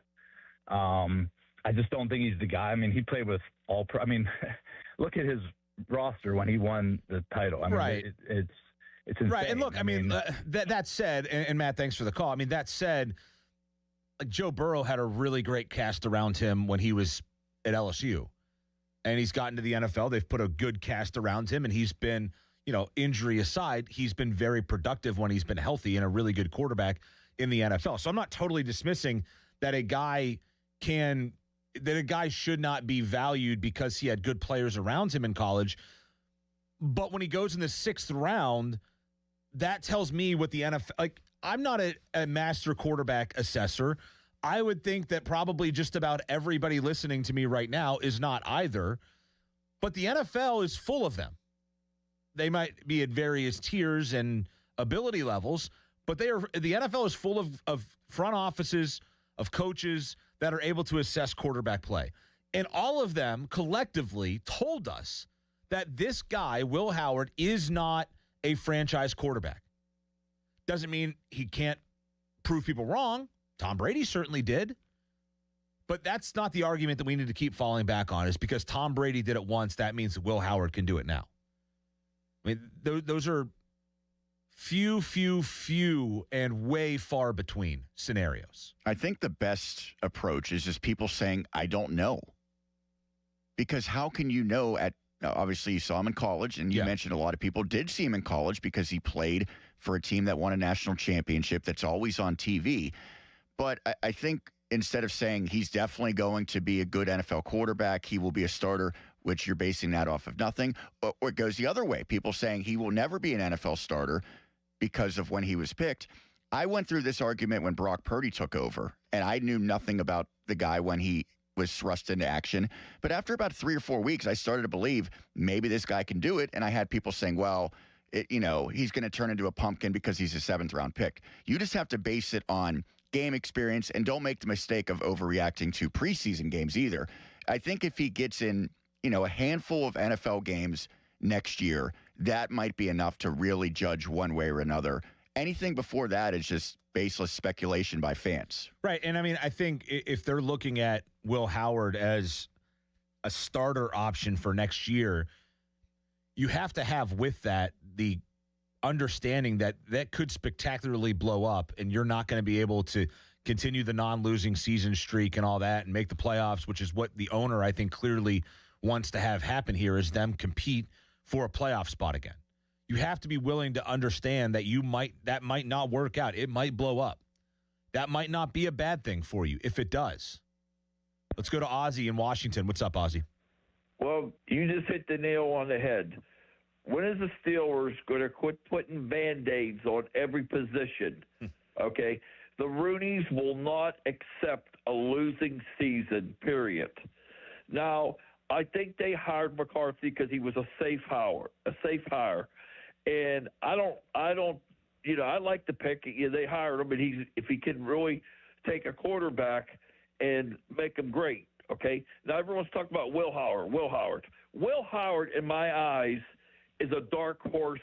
With no one knows how he's gonna be. Now, could he be a flop? Yes. Could he be a franchise quarterback? No problem. He could do it. But the Steelers got to get rid of the dead weight on that team. And what I mean by dead weight, you're 35 years old, your career should be over. I'd rather see us go 1-15, 1-16, and get the number one draft pick next year, because this year's draft, there's no good, great quarterbacks in the draft. So, you know what, Steeler fans, you have to buckle up, and let's have an awful season, win one game, and the next season we will be better. And for Will Howard, I'm a Steeler fan, and I want you to be great. Thank you for listening to me. Thanks, Ozzie. Appreciate it. I had somebody tweet into me, Brock Purdy under Shanahan is a classic example of why Howard should be given a chance. Well, Tanner McKee was a 6th-round pick in 2023. Is he a classic example of why you should not give a 6th-round pick a chance? I mean, for every Will Howard, or for every Brock Purdy, I should say, there are, 50, 60 examples of guys drafted in the 6th round who don't work out. I bet 75 or 80% of starting quarterbacks in the NFL now are either first-round picks or early to mid-second-round picks. Yeah. Who are the exceptions? Dak? Purdy? Dak was 4th round.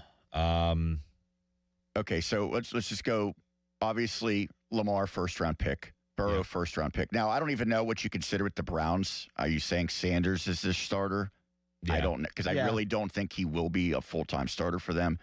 So he would be an exception if you count him. Obviously, if you say Deshaun Watson, that would not be the case. I mean, if you look. Tua, first-round pick. Yeah. May, first-round pick. Allen, first-round pick. Who am I forgetting in that division? The Jets. Okay, they don't really have a quarterback, so that's a question. But if you were to say Fields, first-round pick, it's honestly got to be 75. Who finished the season at quarterback for the Jets? Was it like a retread guy? Brady Cook? I have no idea. Yeah, I don't know. The point is, most of the guys, whether they're good starting quarterbacks or kind of just fill-ins, were first-round picks or early to mid-second-round picks. We could go through the list real quick. Arizona, Kyler Murray, even though he got benched. The Falcons had Kirk Cousins, but they also had Penix, right? Penix was a first-round pick. Lamar, first-round pick. Josh Allen, first-round pick. Bryce Young, first-round pick. Caleb Williams, Joe Burrow, first-round picks. Most of these guys are first overall picks that you're rattling off right now. Shedeur Sanders, but they also brought in Deshaun Watson, who was a first-round pick. And that obviously was one of the most idiotic decisions in the history of NFL football. Dak Prescott, not a first-round pick. The Broncos of Bo Nix, first-rounder. Goff with the Lions, first-rounder, who they acquired, so there's a caveat there. Goff was a first-rounder, right? He was first overall. Yeah, first overall. Jordan Love, first-rounder. Houston with C.J. Stroud, second overall pick. The Colts, they used Anthony Richardson, a first-round pick, didn't work out. They got Daniel Jones, who was a first-round pick. Then he got hurt. Riley Leonard finished the season for them. Trevor Lawrence, first-round pick. Chiefs with Mahomes. Raiders, Kenny Pickett, first-round pick. Yeah, that would be a team much like the Jets. I wouldn't even say that they have a starting quarterback right now. And we know what they're going to do. They're going to take a guy first overall quarterback. Mendoza. Herbert, first-round pick. Stafford acquired, but was a first-round pick. First overall pick, in fact. The Dolphins with Tua. McCarthy with the Vikings. Not good, but a first-round pick. May in New England. The Saints with Shuck. Second-round pick. Yeah. Dart with the Giants. The Jets, again, and you don't want to compare yourself to the Jets. And again, their starting quarterback starting this past season was a first-round pick. Jalen Hurts, second-round pick. Aaron Rodgers, acquired, but a former first-round pick. Brock Purdy, a seventh-round pick. Sam Darnold, acquired, but a former first-rounder, third overall, in fact. Baker Mayfield in Tampa, acquired, but was the first overall pick. Cam Ward, first-round pick, and the Commanders with Jaden Daniels. So what do we get? 3 guys if you count Sanders. So Shadur Sanders, Dak Prescott, Brock Purdy. I don't know that you can count Shadur Sanders because I would throw the Browns in with the Jets and the Raiders as teams that don't have a starting quarterback.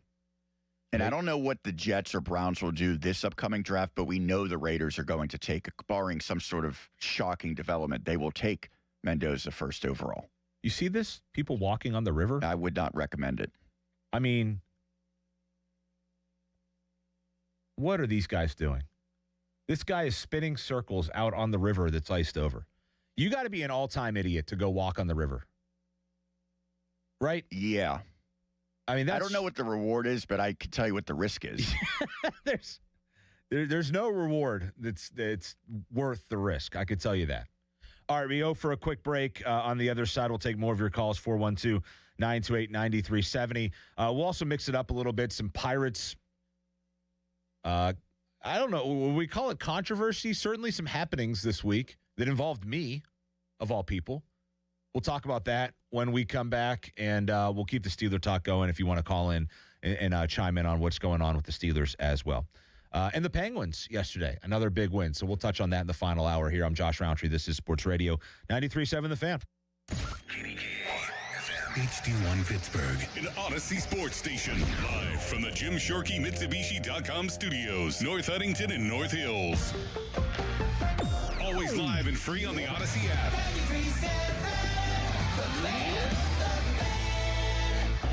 Now, fan headlines powered by Bowser Chevrolet. Sean Myers bringing you fan headlines. The Penguins 6-5 victors on Saturday against the New York Rangers. Anthony Mantha, Nola Chari each had 2 goals. Pittsburgh hosts the Ottawa Senators Monday at 7. Headlines powered by Bowser Chevrolet. For more, visit 937thefan.com. Sports Radio 93.7 The Fan, built by Window Nation. Home of the buy 2, get 2 free offer. Honey, I found the perfect place for my parents and us. Where? St. Barnabas. For us, the Woodlands Carriage Home Community. And for my parents, condominium-style living at the Village. My folks will love the Village. There's an indoor mall with shops, restaurants, and more. And we can relax, knowing they're safe and secure. That's what I plan to do when we move to St. Barnabas. Relax. Call 724-444-5568 or visit stbarnabascommunities.com. Your hometown building partner since 1956. 84 Lumber. Visit 84lumber.com. It's about time pros had one partner for the whole job. Why juggle 10 different suppliers when one can do it all? At the Home Depot, you'll save with pricing built for pros. You'll stay on track with job site deliveries, scheduled, next day, or same day. And you'll get every size, every finish, every job lot quantity you need. One partner for the entire job. That's how pros get more done. The Home Depot Pro. It's about time. Chick-fil-A's new frosted sodas and floats, it's a 10 out of 10. Hey, this is Lizzie, a team member at my local Chick-fil-A, and a little thing I love about the Chick-fil-A chicken sandwich and new frosted sodas and floats is how well they go together. You will love having your favorite soda blended with our creamy ice stream to make a new frosted soda or float. With the mix of the ice stream and soda fizz, it's so delicious, I call it Fizzalicious. Order a Chick-fil-A chicken sandwich and a new frosted soda and float at your local Chick-fil-A restaurant. Real team member paid for their testimonial. Now, fan headlines powered by Bowser Chevrolet. This is Sean Myers with your fan headlines. Pitt men's basketball suffered a 63-52 loss on Saturday against number 22 Clemson. The Tigers now 8-1 in the ACC. The Panthers dipped to 2-7. Fan headlines powered by Bowser Chevrolet. For more, you can check out 937thefan.com. Sports don't stop for the weekend, and neither do we. We are going to have so much fun this weekend. Sports Radio 93.7 The Fan, Pittsburgh's hometown sports station.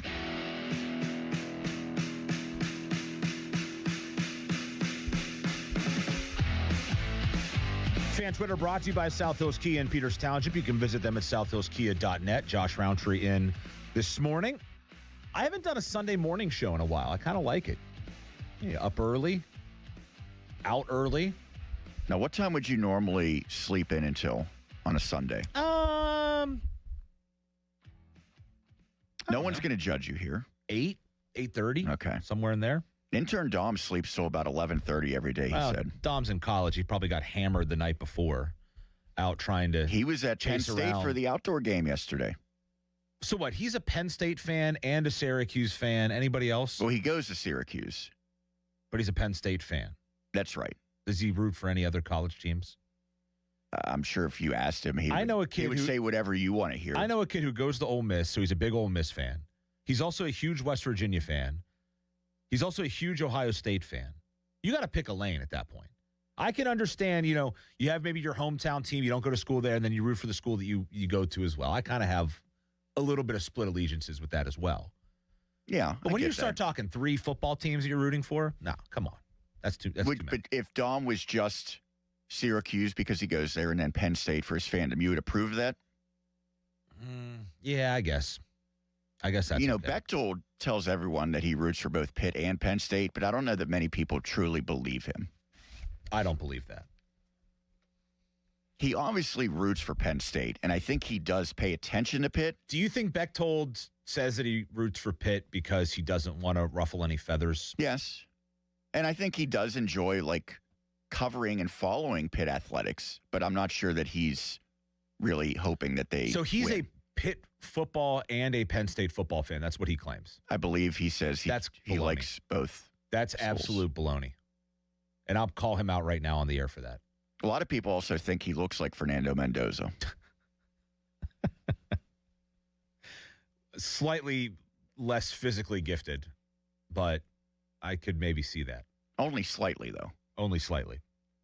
I don't know. I don't think you can't be a Pitt and Penn State football fan unless, like our guy Johnny Patrician played at Pitt and Penn State. He did, yes. So, all right, maybe that's a I've not. Is he still a Nittany Lions fan? Obviously, I think he had a pretty good experience there, but I think so. Most of his playing run came with the Panthers, and that's where he finished. Yeah, I think he's probably more partial to Pitt. I don't know. We'd have to ask him. Maybe I'll see him soon.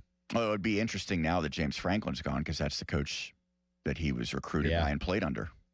I'm on Final Word tonight on WPXI. Check that out after the Is he on? Sunday Night News, but I don't think he's on. Alan Saunders? Jenna's hosting. Jenna Harner's hosting. Donnie? No, but I am going to see Donnie later. I'm going to brunch with Donnie. Wow. How about that? Just you two? No, our wives are going as well because I am officiating Donnie's wedding. So we're having a meeting to discuss. Well, you can't really say his wife yet. That's a little. That's true. His fiance and my wife. Have they met? Yes, they met at Mike's Beer Bar. Yeah, they met at Christmas karaoke at Mike's Beer Bar. I cannot remember who's on. Oh, it's Kingursky, Crowley, and me. Crowman, Roundtree, and Kingursky. We're definitely going to get some Penguins talk, I think, in that mix. They deserve it. And rightfully so. I'm sure we'll talk McCarthy. I'm sure we'll talk Howard. Maybe some Andrew McCutchen chatter as well. That might be my final word tonight on Andrew McCutchen and him going after me on Twitter. You had kind of blew up. Honestly. I started to mention earlier, I had a big tweet that went viral this summer. I didn't finish that talking point. I had a big tweet that went viral about Happy Gilmore this summer. And it did unbelievable numbers, millions of impressions. This week, with the McCutchen stuff, the McCarthy stuff, has matched that. I just looked at the analytics the other day. I took a peek at them. Are you getting a lot of money from this? Can you monetize this somehow? I'm not going to comment on that because then people are going to think that I'm only in the Twitter game for the money, and I'm not. You're in it for the love of the game. And I will say, eliciting hatred. I will say, if I were to be making money off of it, it is not life-changing money. It is maybe pay for dinner once money. Well, Donnie's listening, and he knows that you're paying for brunch now. I like nice places as well. So it's not paying for You're looking at country club life nowadays. Well, a little bit. 412-928-9370. We'll get your calls. We've been talking about Will Howard, Mike McCarthy. What should the Steelers do at quarterback next year? Should it be Aaron Rodgers? Should they look elsewhere? Malik Willis? How about Mason Rudolph? Any Mason guys out there? I know we got a bunch of them still here, but I almost feel like the Howard fandom has taken over the Rudolph fandom now. There's more people on the Howard Express than the Rudolph sleigh, if you will. 412-928-9370. Let's go to the phone lines. Let's go to Chris in Swissville. What's up, Chris? Hey, guys. How's it going? Good. Hey, here, I hope they go 3-14 in the next 2 years and bottom out and rebuild. But my question that confuses me is, whenever the Howard conversation comes up, it's always, well, look at his receivers at Ohio State. So is it that, am I going to believe that he had better receivers to throw to on his college roster than he's going to have on an NFL roster? Well, I mean, is he going to be throwing against NFL talent when he's in college on the defensive side? I mean, there's an equalizer there. The conversation is always, look who he was throwing to. I mean, right. But he was throwing to guys who were going to be first-round picks who were up against guys who were at best, a collective of a defense. It's going to be, there's a first-round pick in there somewhere, but for the most part, his talent outweighed the talent of the opposing defense game in and game out when he was at Ohio State. Okay. I think that, say whatever you want about him as a sixth-round pick, and I agree the odds of him ever being anything but that are long, but I think that the argument that he was good in college because he had, good targets, I don't know. I think he was a good college quarterback, Chris, and thanks for the call. I think he was a very good college quarterback. He was very solid. He had a great run near the end of his at the end of his last season where they won a national championship. I also think you can't rule out the fact that it is just college football and that the NFL told us that he wasn't worthy of a pick in the top 5 rounds. I'm not making that up. I'm not fabricating that knowledge. That's the NFL told us that. The Steelers told us that. The Steelers told us that they did not think this guy was a franchise quarterback. They did it when they waited 6 rounds to pick him. So we can talk about, they brought him in. He could be this. He could be that. Don't forget that the first people to tell you here in Pittsburgh that Will Howard was not worthy of being a franchise quarterback for the Pittsburgh Steelers were the Pittsburgh Steelers. If they thought Will Howard was a sure thing, if they thought he was capable of being a franchise quarterback, they would have taken him a lot higher than the 6th round. A lot higher. Let's go to Kurt up next. What's up, Kurt? Hey, I gotta say that. Tell you, Pickett was a first-round pick. Yeah. Where's he at? Okay, Vegas. So what does Will Howard? My opinion is Will Howard never really. I don't know. I don't even know what I'm trying to say, but he's not great. Not great to hop on the radio if you don't know what you're trying to say, Kurt. Just gonna preface that, but no, I know. So is your point here, Kurt, that Kenny Pickett didn't work out in the first round, and that means that you don't really know what you're looking at in the NFL? No. Okay. Kenny Pickett didn't work out in the NFL, so give Will Howard a chance. It's always perception. Well, what does a chance mean, Kurt? Like, what does that mean? Because I hear a lot of people say he needs a chance. What does a chance mean? Well, let him play a few games. Let him see what he has. Why? Who knows? So you're gonna sacrifice losing in the regular season for a guy that's totally and completely unproven in the NFL? Yeah, I would. All right. I definitely would. All right. That's I don't know if I'm right or wrong, but who knows? I think you give him a chance. That's all. All right. I mean, I think chances are earned, Kurt. I mean, and thanks for the call. I think chances are earned. Like, you get a chance in the NFL because you earn your chance in the NFL. You don't get – it's not just handed to you because you were a good college player? I mean, what are we talking about here? This world is filled with people who were good college athletes. That doesn't mean that they deserve to be starters in the pros. Why does Will Howard now get this treatment? Look, if you want to give Will Howard preseason reps, okay, I can understand that. You should give all of your quarterbacks preseason reps. You do that every year.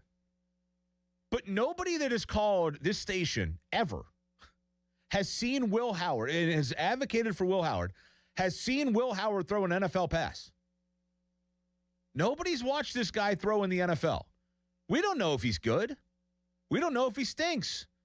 But to say that he's earned the right to start NFL games based on what?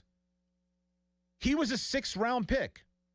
Who else did the Steelers take in the 6th round this year? They had multiple 6th-round picks, right? Was that Logan Lee, maybe? Was that a 6th-round pick? So does Logan Lee deserve the ability to start NFL games?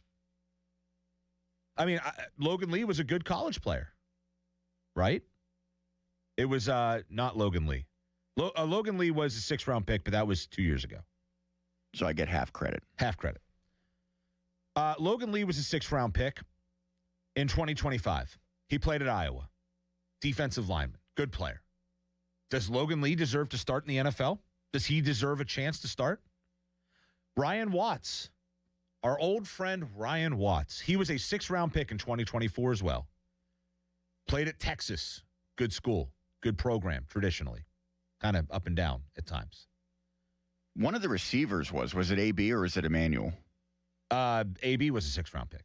There you go. That's all you need. Oh, yeah. For the rest of history, then they're going to turn out like him. Tom Brady was a 6th-round pick, so therefore every 6th-round pick now deserves an opportunity because to start NFL games, to start regular season games. That was the point that was just made, that Will Howard deserves to start an NFL game because why? We don't know. Nobody can say why the guy deserves to start because he was good in college. Everybody that gets drafted is a good college player. You don't draft crap college players. What are we talking about? Carson Bruner was a 7th-round pick this year. Does Carson Bruner deserve to start because his dad was a Steeler and he was a good college player at Washington? Connor Hayward was a 6th-round pick. Do you want him lining up as tight end 1 every single play? No. Cam probably does. Quincy Roche out of Miami. Remember our pal Quincy? He was a 6th-round pick. Should he get to start on the edge over TJ Watt? How about Antoine Brooks? You want him back there at safety, 6th-round pick in 2020. Ulysses Gilbert. Sutton Smith. Remember Sutton Smith? They dabbled with him playing both ways for a time. Should he get the ability to start because he was a good college player at Northern Iowa? Started Northern both Illinois? sides of the football, yeah. This is where the argument, I think, has to end with people. This is where it breaks down. Why does Will Howard, a 6th-round pick, deserve to start a regular season NFL game compared to other 6th-round picks that have had to come in and earn their spot, even though they were good college players, successful, won games, some of them won championships? Why do they deserve to start? Isaiah Buggs won national title at Alabama. He was a 6th-round pick. Does Isaiah Buggs back in 2019 when he was drafted, does he deserve the opportunity to come in and start right away, start multiple games without proving himself first? No. So stop this, please. For goodness sakes. Let's go to Scott in Aliquippa. Hi, Scott. Hey, how's it going? Good. Yeah, I mean, as far as the average fan, you guys know a little more, obviously, about the game, but why is this even debatable that he should be starting? He's a 6th-round pick, and what are we to say? We know more than the scouts, the coaches, the offensive coordinator. Yeah. If they don't think he should start, then he shouldn't start. There's not a debate. Maybe you give him a few games in the preseason, see what he does, but look what happened with Kenny Pickett. We thought he was the next John Elway at the preseason. Right, exactly. And look, there is, Scott, thanks for the call. it's definitely an imperfect science when it comes to assessing quarterback play. Pickett was a first-round pick, didn't work out. He's a sixth-round pick. Maybe it does. But traditionally, I think you look at it and say it's at best, he's going to be a backup quarterback in the NFL, and that's fine if that's what he becomes. The expectations that are being put on this kid already are astronomical. They're insane. 184 players were deemed in his draft class better than him. And yet, he deserves a chance to be the starting quarterback of the Pittsburgh Steelers? Based on what? He's never thrown a pass in an NFL game. You've never watched a practice. I mean, I heard people on this week. I think Kabali was on this week, and he was like, you can't look at anything that Will Howard did in practice this year, even, and determine if he is a good or bad NFL quarterback. That's how mundane practices are. There's no way to assess whether he is capable based on the practices and his third string reps that he got this season. Andrew in Monaca next. What's up, Andrew? Hey, how you doing? Good. Man, I've heard this all off season and last year, and my dad even texted me, well, the Steelers need to give him a shot. No, they don't need to give him a chance. You know why? Because he's a sixth-round draft pick. If for a guy like Will Howard to ever have any success in a career, he needs some sort of luck. He needs to be a backup quarterback, and the starter gets hurt, and then he goes in and performs. Yeah. That's how those late draft picks end up being good. I mean, were 49ers fans screaming that they wanted Brock Purdy the year after he got drafted for him to be their starting quarterback? Right. No. And I don't know if it's because a lot of Steelers fans are Ohio State fans too. But yeah, I think that's a big part of it. It doesn't add up. Yeah, I think it's a big part of it, Andrew, and thanks for the call. I think there's a lot of people who, are Steeler fans that are kind of Eastern Ohio natives, maybe Western PA natives, and they identify with Ohio State. They jump on a winning train as well. And Sean, you're a 49ers fan. Yes. Were people clamoring for Brock Purdy, Mr. Irrelevant, to be the starting quarterback right out of the gates and get here's what I can compare, however. I think a lot of people, it's not just that it's Will Howard. I think they just want a young quarterback starting because they're sick of how many years in a row, I mean, with the exception of Kenny Pickett. And I get that. I get that. It's just anything other than a guy who's in his late 30s or 40s like Russell Wilson. Right. And it's somebody you can build with. It's the same reason people wanted a young coach. Somebody that's new and exciting and different than what you've had. I get that. By the way, I don't know if you remember how Purdy got his opportunity. It was a very unique situation. That was the year that Trey Lance was their starting quarterback. Right. He was injured in the second game of the season. Right. Jimmy G came back and played after they had a very bizarre falling out during the offseason where he wasn't even practicing with the team. Yeah. So Purdy was the number 3 guy, but he was completely an afterthought because everyone at that point was Trey Lance. This is an opportunity to prove that he's the future. And then you had the veteran behind him. So it was a unique circumstance where Purdy got that opportunity after 2 other starting quarterbacks got injured. And, of course, no one was talking about him. They were focused on the 3rd overall pick becoming their next star quarterback. Yeah, yeah.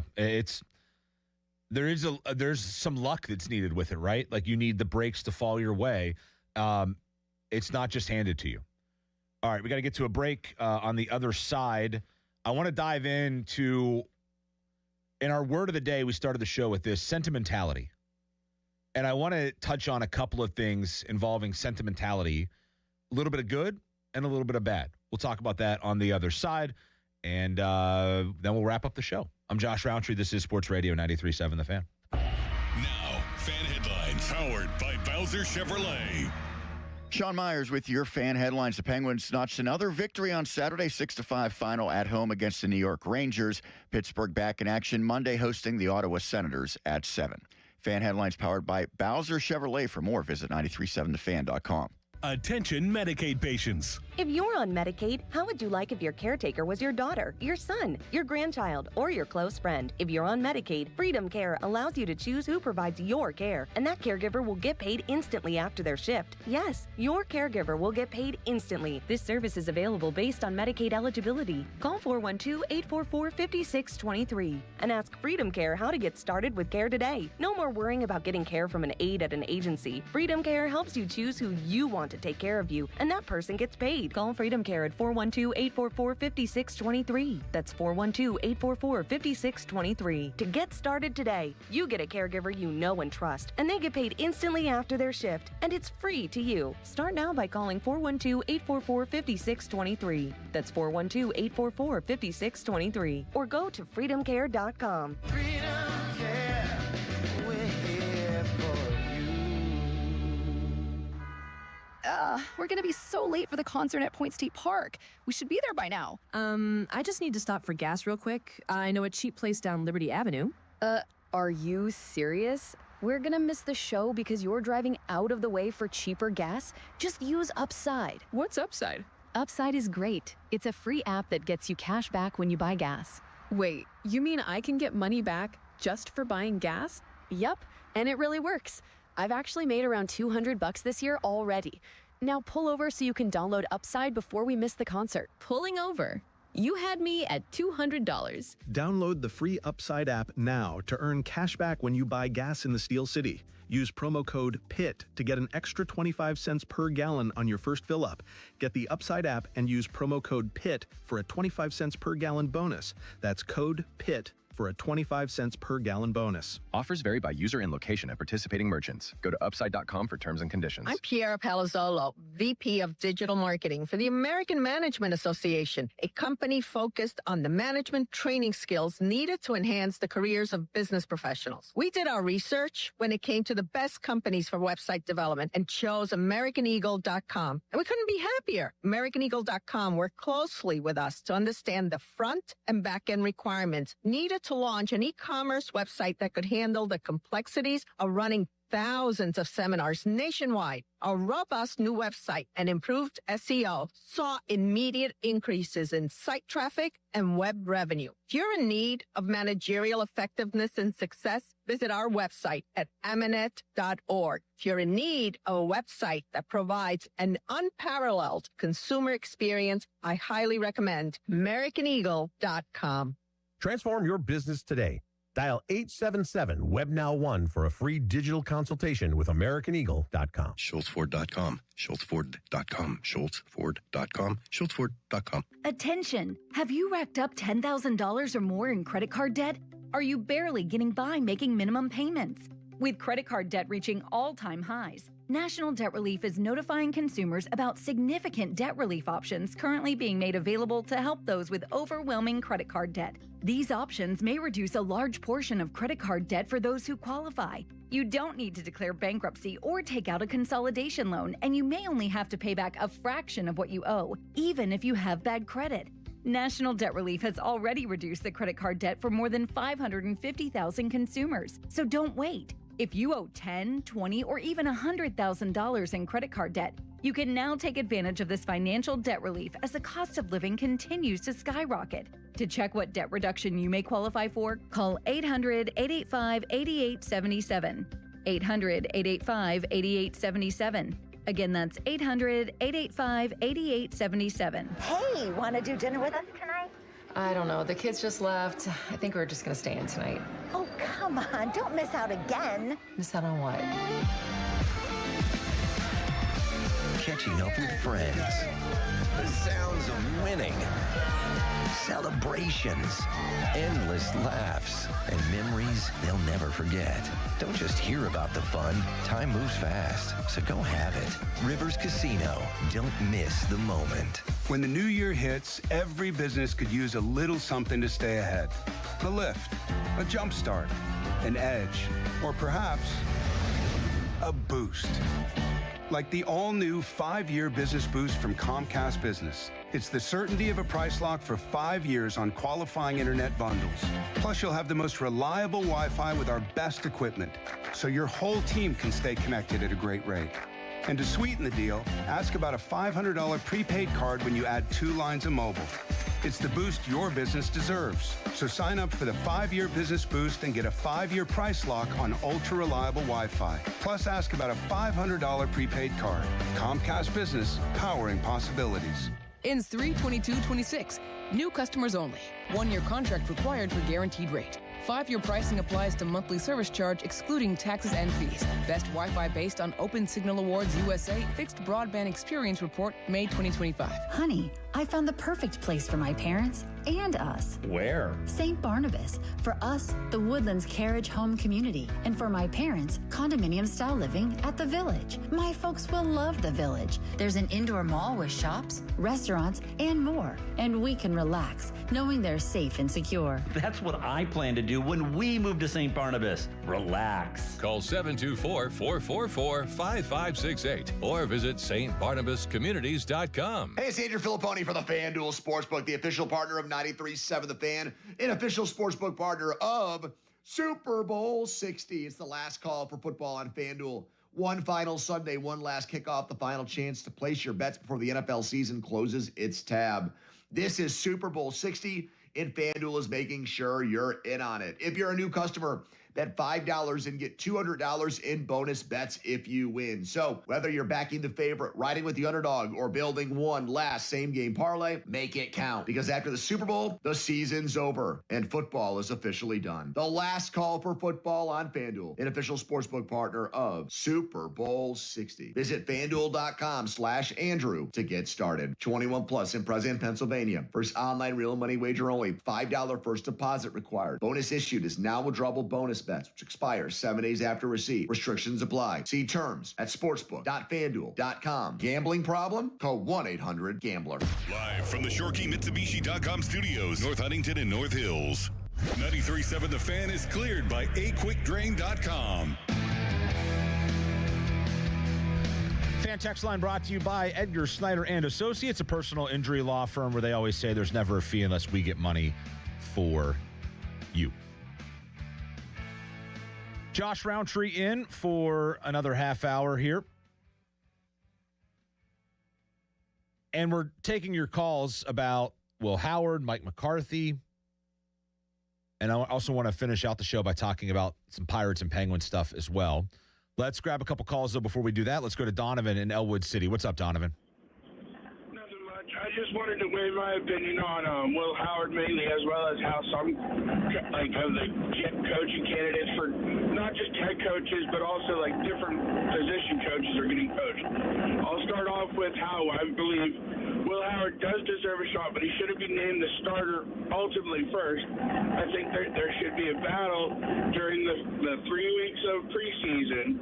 Name whoever we're going to have be the starter and have them earn it and prove that they deserve it. And if Will Howard beats them out, then he can have the starter position. So who would he be beating out then?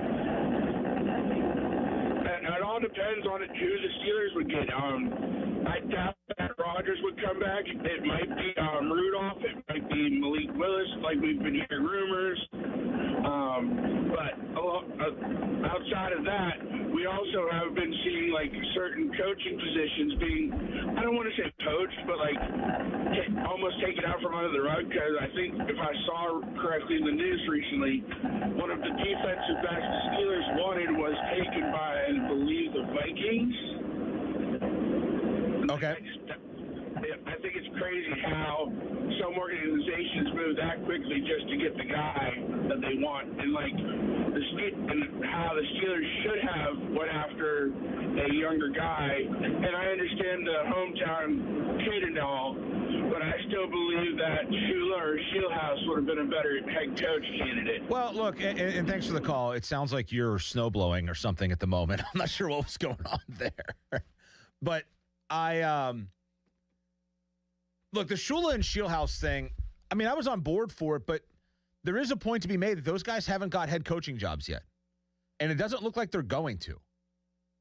Maybe, but it doesn't look like they're going to. So maybe they didn't interview great here. I don't know. And I'm not saying that Will Howard shouldn't be in the discussion to get reps and opportunities, but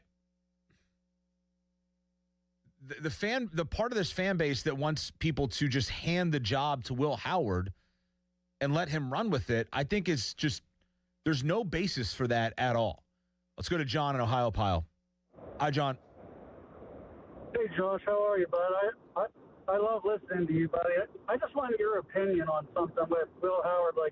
I don't know if it's the word is deserving a chance, but do you think there's any credence to the work that he put in and Aaron Rodgers touted with him putting time in studying while he was injured? And does that count for anything or not? Not really, in your opinion? Yeah, no, absolutely, John, and thanks for the call. I mean, I think it's a valid point. The guy did get a year with Aaron Rodgers in front of him to learn from Rodgers and pick his brain, I'm sure. Would maybe another year as the true backup be more beneficial, especially when he's not trying to rehab an injury for a good chunk of the season? Yeah, I think it would be good for him. I'm not an advocate necessarily of bringing Aaron Rodgers back for another season, but to me, it feels like that's what's going to happen here. So if that's going to happen, I think you tell Mason Rudolph, hey, thanks, but see you later. And Will Howard can be your backup, because the reality is, if you probably don't really have that great of a chance to do anything special with Rodgers, but I don't know that you have a great chance of doing anything with anybody but Rodgers. Maybe Malik Willis can come in here and be a spark and be a good player, maybe. But I don't think that's for certain. And if you don't get Willis, there's really nobody out there. I mean, I looked at a list this morning of the top 50 NFL free agents. There's 2 quarterbacks. One is Daniel Jones, who just blew out his Achilles. He's probably not going to be ready for the start of the season. And then the other would be Malik Willis. So if you don't get Willis, and I'm guessing that there's going to be a market for Willis. I'm thinking Miami, with Halfley going there, he's probably going to try to bring Willis with him and replace Tua, which would make a lot of sense. And then Tua probably gets a starting gig somewhere. You think? Yeah, I would say. I mean, if he's healthy, he's probably going to end up starting for someone.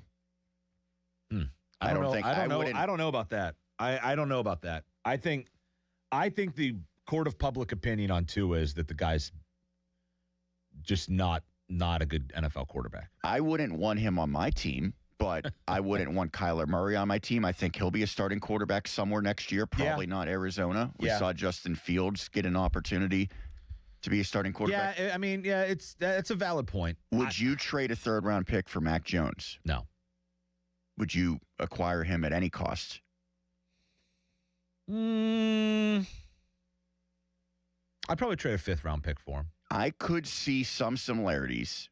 I'm not saying it'll turn out like this. To Darnold. Yes. Yeah. Yeah. I mean, it's a guy that, I think we have to be wary, though, of saying that this guy's going to be the next Sam Darnold. Well, we thought Mitch Trubisky could be like that when he came to Pittsburgh. Right. Justin Fields, same thing.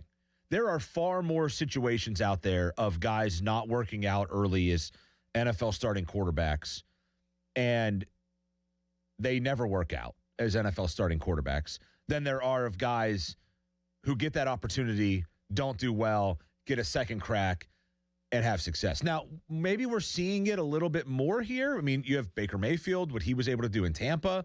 Obviously, Sam Darnold. Like, there's been... You mentioned Goff. Jared Goff. Yeah, I mean, Which is interesting because he was with an organization and a guy that you think would maximize his potential. Right. So, yeah, I think that there's maybe a growing case to be made, but historically, I think you are seeing still that guys that fan out early as top picks, they end up just not working out in the long run. But a different set of eyes, it can change anybody sometimes, for the most part. I saw enough of Jones to think that he could be a starter in the NFL again. I don't know that he would be a good enough starter to take a team, deep in a postseason, however. Yeah, and I mean, the same reasons that people are harping on Will Howard, Mac Jones is probably Mac Jones was a phenomenal college quarterback. He put up great numbers. He had like 4,500 yards in a season at Alabama. He had 41 was a physical touchdowns. Specimen, as we saw. 41 touchdowns, 4 interceptions. So, he starts his career in New England, kind of that transition post-Brady. That's not an enviable spot to be in, I would think. 22 touchdowns, 13 interceptions. The following year, 14 and 11.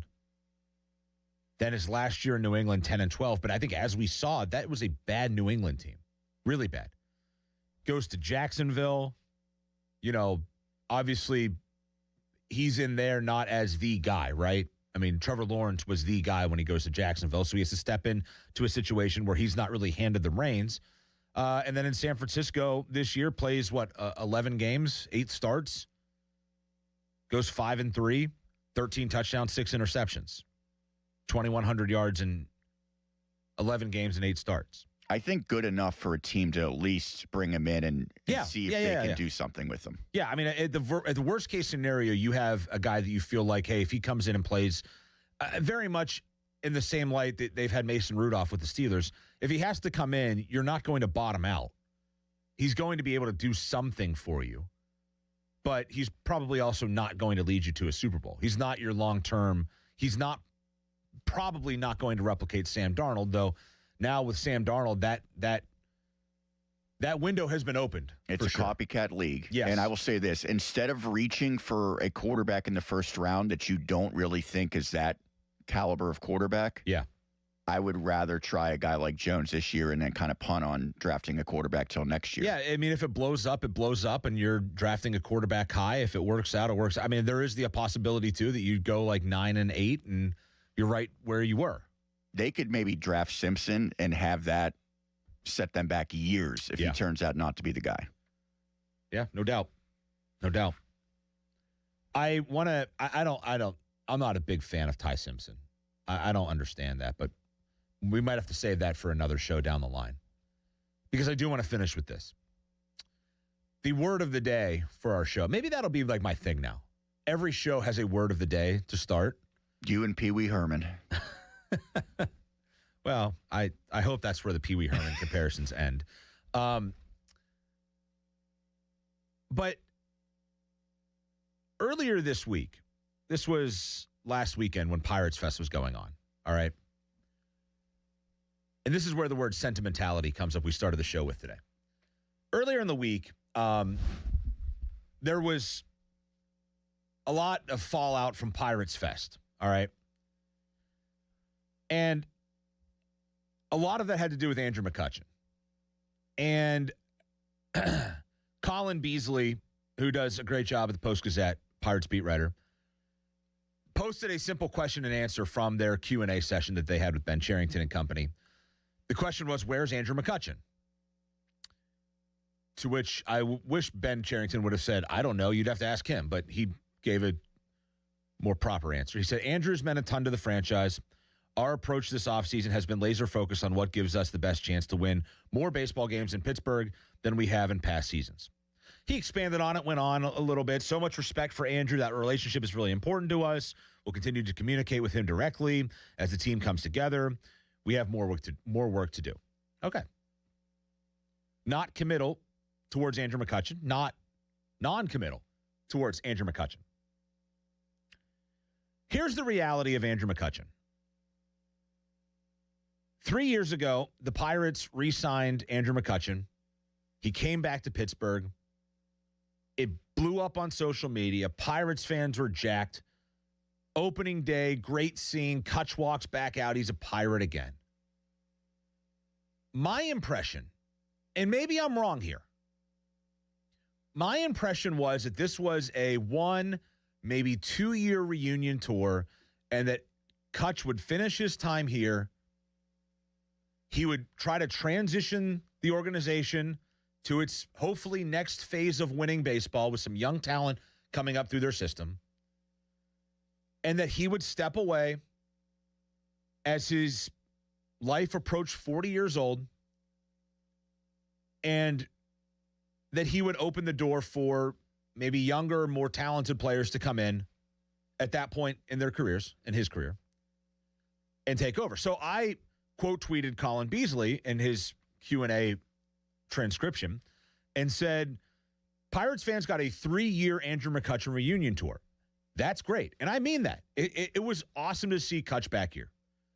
I said, but the Pirates never won more than 76 games. They never won more than 76 games with Andrew McCutchen here these last 3 years. I went on to say, I respect what he's meant to the franchise and the city, and I do greatly.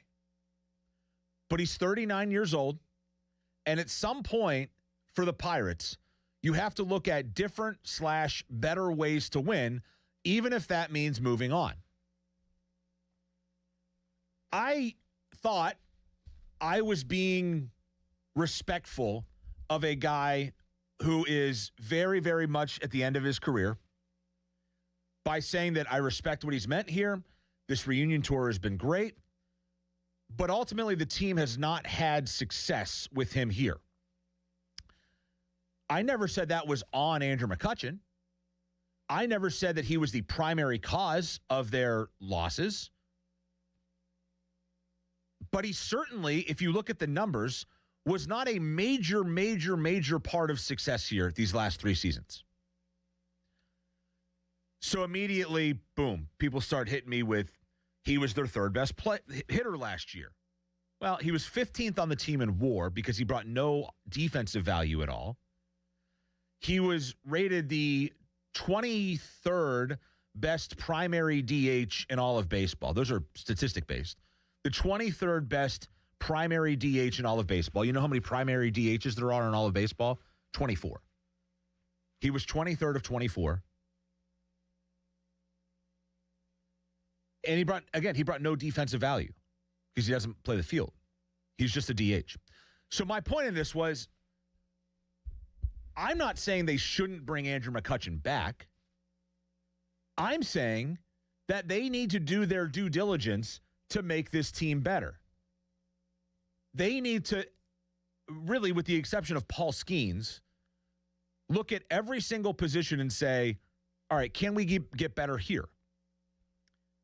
I thought that's what this town wanted, right? I thought, and as somebody that did 2 years of Pirates pre- and post-game shows and 3 years of Bucko Talk shows, I thought that fans here ultimately only cared about winning baseball games. I thought they wanted the team to go do what it takes to win baseball games.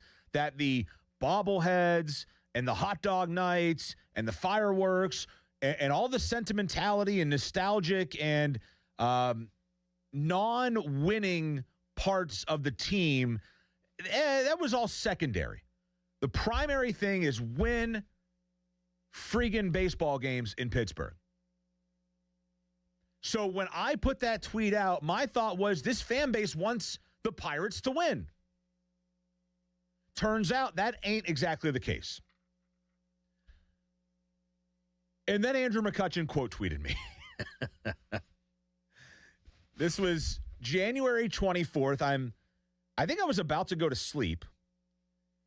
And I get a notification on my phone. It's 11:30 at night.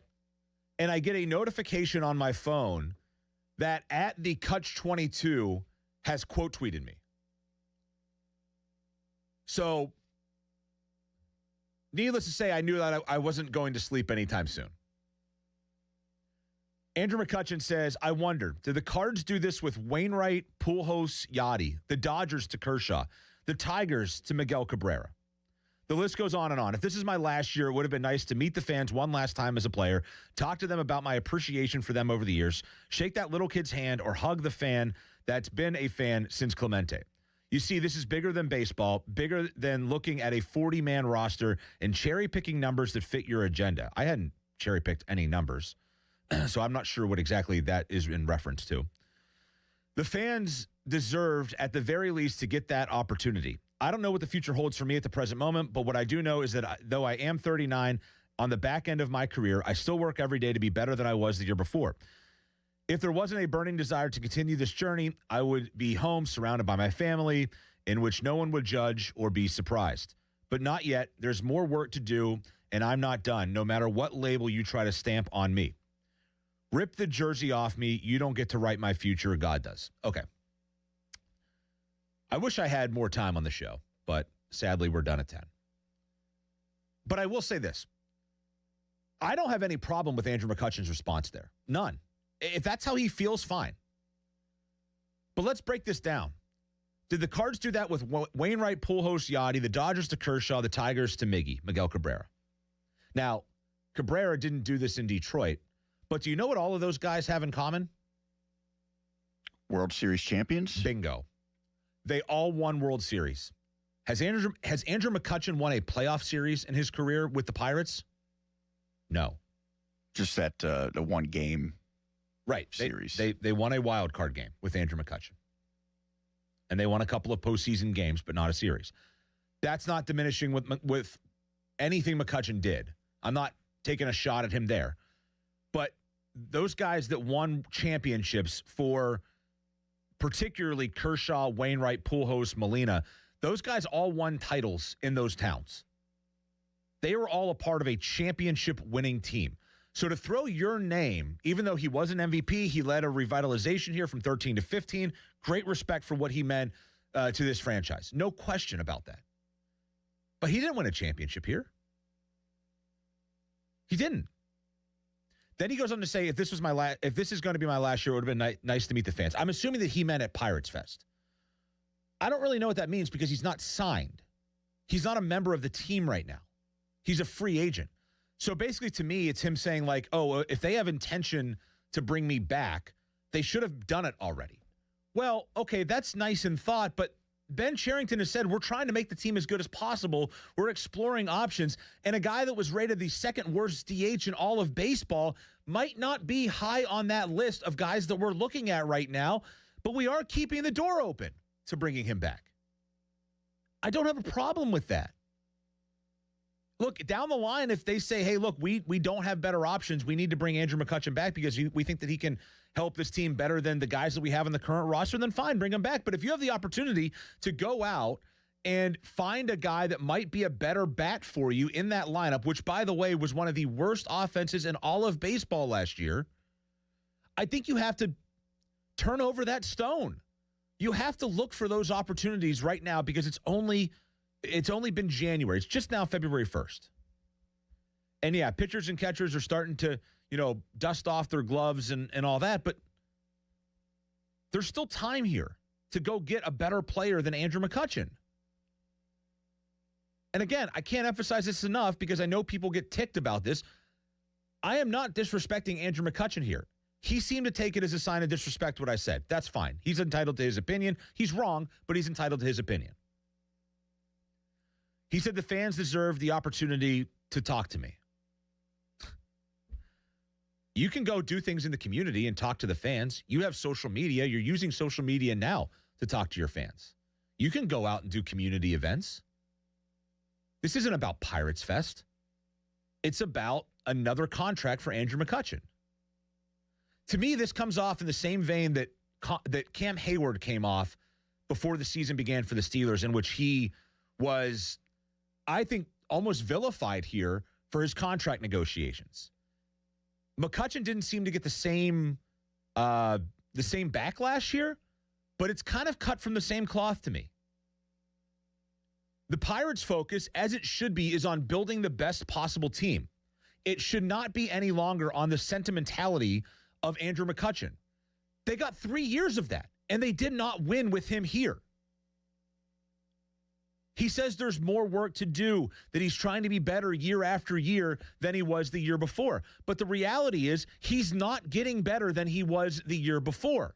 He is statistically getting worse. Fangraphs had him as a negative 0.1 WAR player, which is in like the 1100s when you rank players in all of baseball. He was a worse player last year than he was the year before. He was a worse player 2 years ago than he was 3 years ago.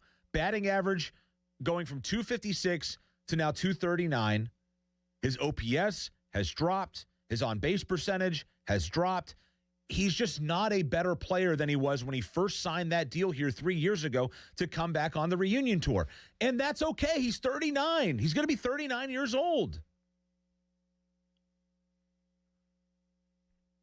You can't sit here as a Pirates fan and say time and time again, the organization doesn't care about winning. The winning baseball is what matters. You want to see the team win. You want to see them be competitive. But when they are met in a crossroads between potentially making their team better and playing the sentimentality card, all of a sudden you want the sentiment. You want the nostalgia. You want the good feel. You want the guy with the big smile that's been such a great part of this town. And I get that. I get why people like Andrew McCutchen. It's why I like Andrew McCutchen. It's why everybody likes Andrew McCutchen. But you know what I like more? I like the Pirates winning. I want to see them win baseball games. And the reality is the last 3 years with Andrew McCutchen, they have not won baseball games. And that's where sentimentality comes into play. It's been a big week for sentimentality here in Pittsburgh. Mike McCarthy, Pittsburgh guy, sentimental type of hire for sure. Was it the right call? I don't know. But it was definitely driven by sentiment.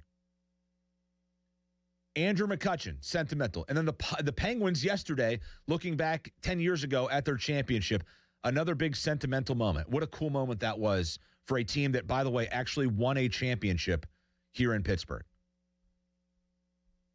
That is starting to move away a bit from the sentiment, but has also, I think, the last 3 years been hampered by sentimentality and nostalgia with their roster construction. They're starting to get away from it, and maybe it's starting to work out with some of those guys. Maybe they're kind of getting a second life in them. But, look, a tip of the cap to Andrew McCutchen on a phenomenal career. I'm not saying that I don't want him back again. I'm saying that I want the Pirates to be as good of a baseball team as possible. I want them to win as many games as possible, have the best lineup that they can put out there. And if that means you have to part ways with a guy that's been part of the fabric of the organization over the last, 15 years, sadly, I think that there does come a time where you have to move on. Fan Text Line is brought to you by Edgar Snyder and Associates, a personal injury law firm where they always say there's never a fee unless we get money for you.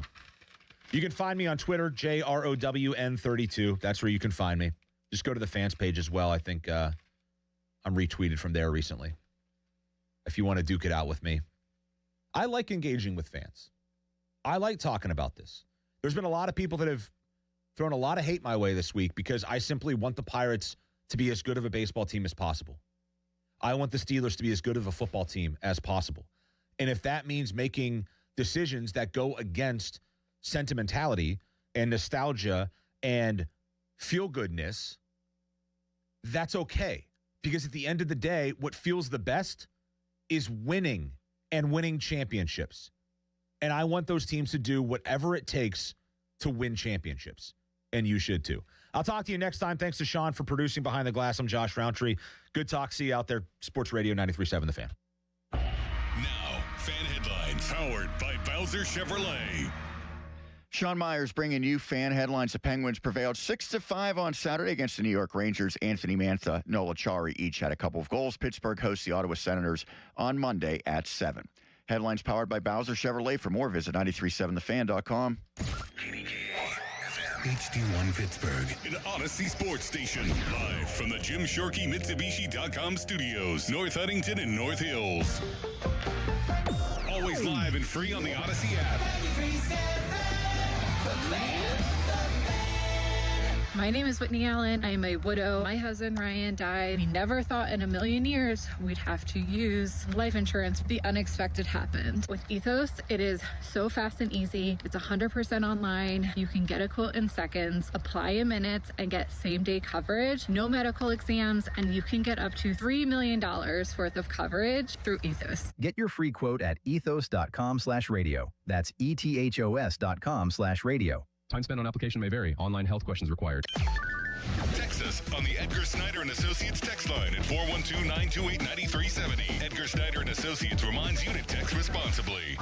Sports Radio 93.7 The Fan, built by Window Nation, home of the buy two, get two free offer. Your hometown building partner since 1956. 84 Lumber. Visit 84lumber.com. Pellman Electric in Greensburg is a full-service electrical contractor serving all of Western PA. Pellman specialized in new homes, renovations, service upgrades, energy and efficient homes, hot tub, pools, landscape lighting. Call Pellman Electric Electric, 724-838-7150 for any electrical needs. Hey, it's Pony back to tell you guys about Xfinity. When Team USA is on, you can almost see the moment a kid starts believing they could be next. Now, while Xfinity can't guarantee that, they can guarantee something just as important, that your internet price won't change for 5 years. That's right, no contracts or commitments. So while your kid is ordering gear online, streaming highlight reels, or video chatting with coaches, your Xfinity internet price won't budge. And who knows, by the time the next Olympic Winter Games roll around, your kid could be getting fitted for their very own Team USA uniform. That would be wild. And guess what? You'll still be paying the same price for reliable Wi-Fi. And there's even more to enjoy with the Xfinity Gold Medal celebration. Now through February 22nd, get your best price on gig Wi-Fi for 5 years guaranteed, just $50 a month. Plus, get Peacock Premium included for 2 years. That's a $10.99 a month value. Xfinity, imagine that. Proud partner of Team USA. Restrictions apply. Requires paperless billing and auto pay with stored bank account. Taxes and fees extra. Actual speeds vary. To get started, call visitxfinity.com or drop into an Xfinity store today.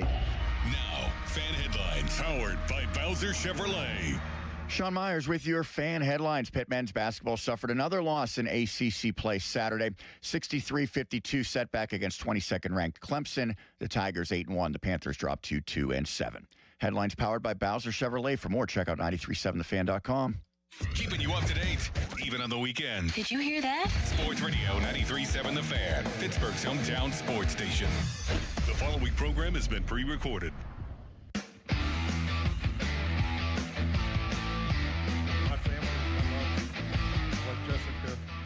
Alex and Danny, Jack, George, Gabby, and Izzy, parents, Joe and McCarthy, my sisters, Kelly and Colleen, and the crew that's here.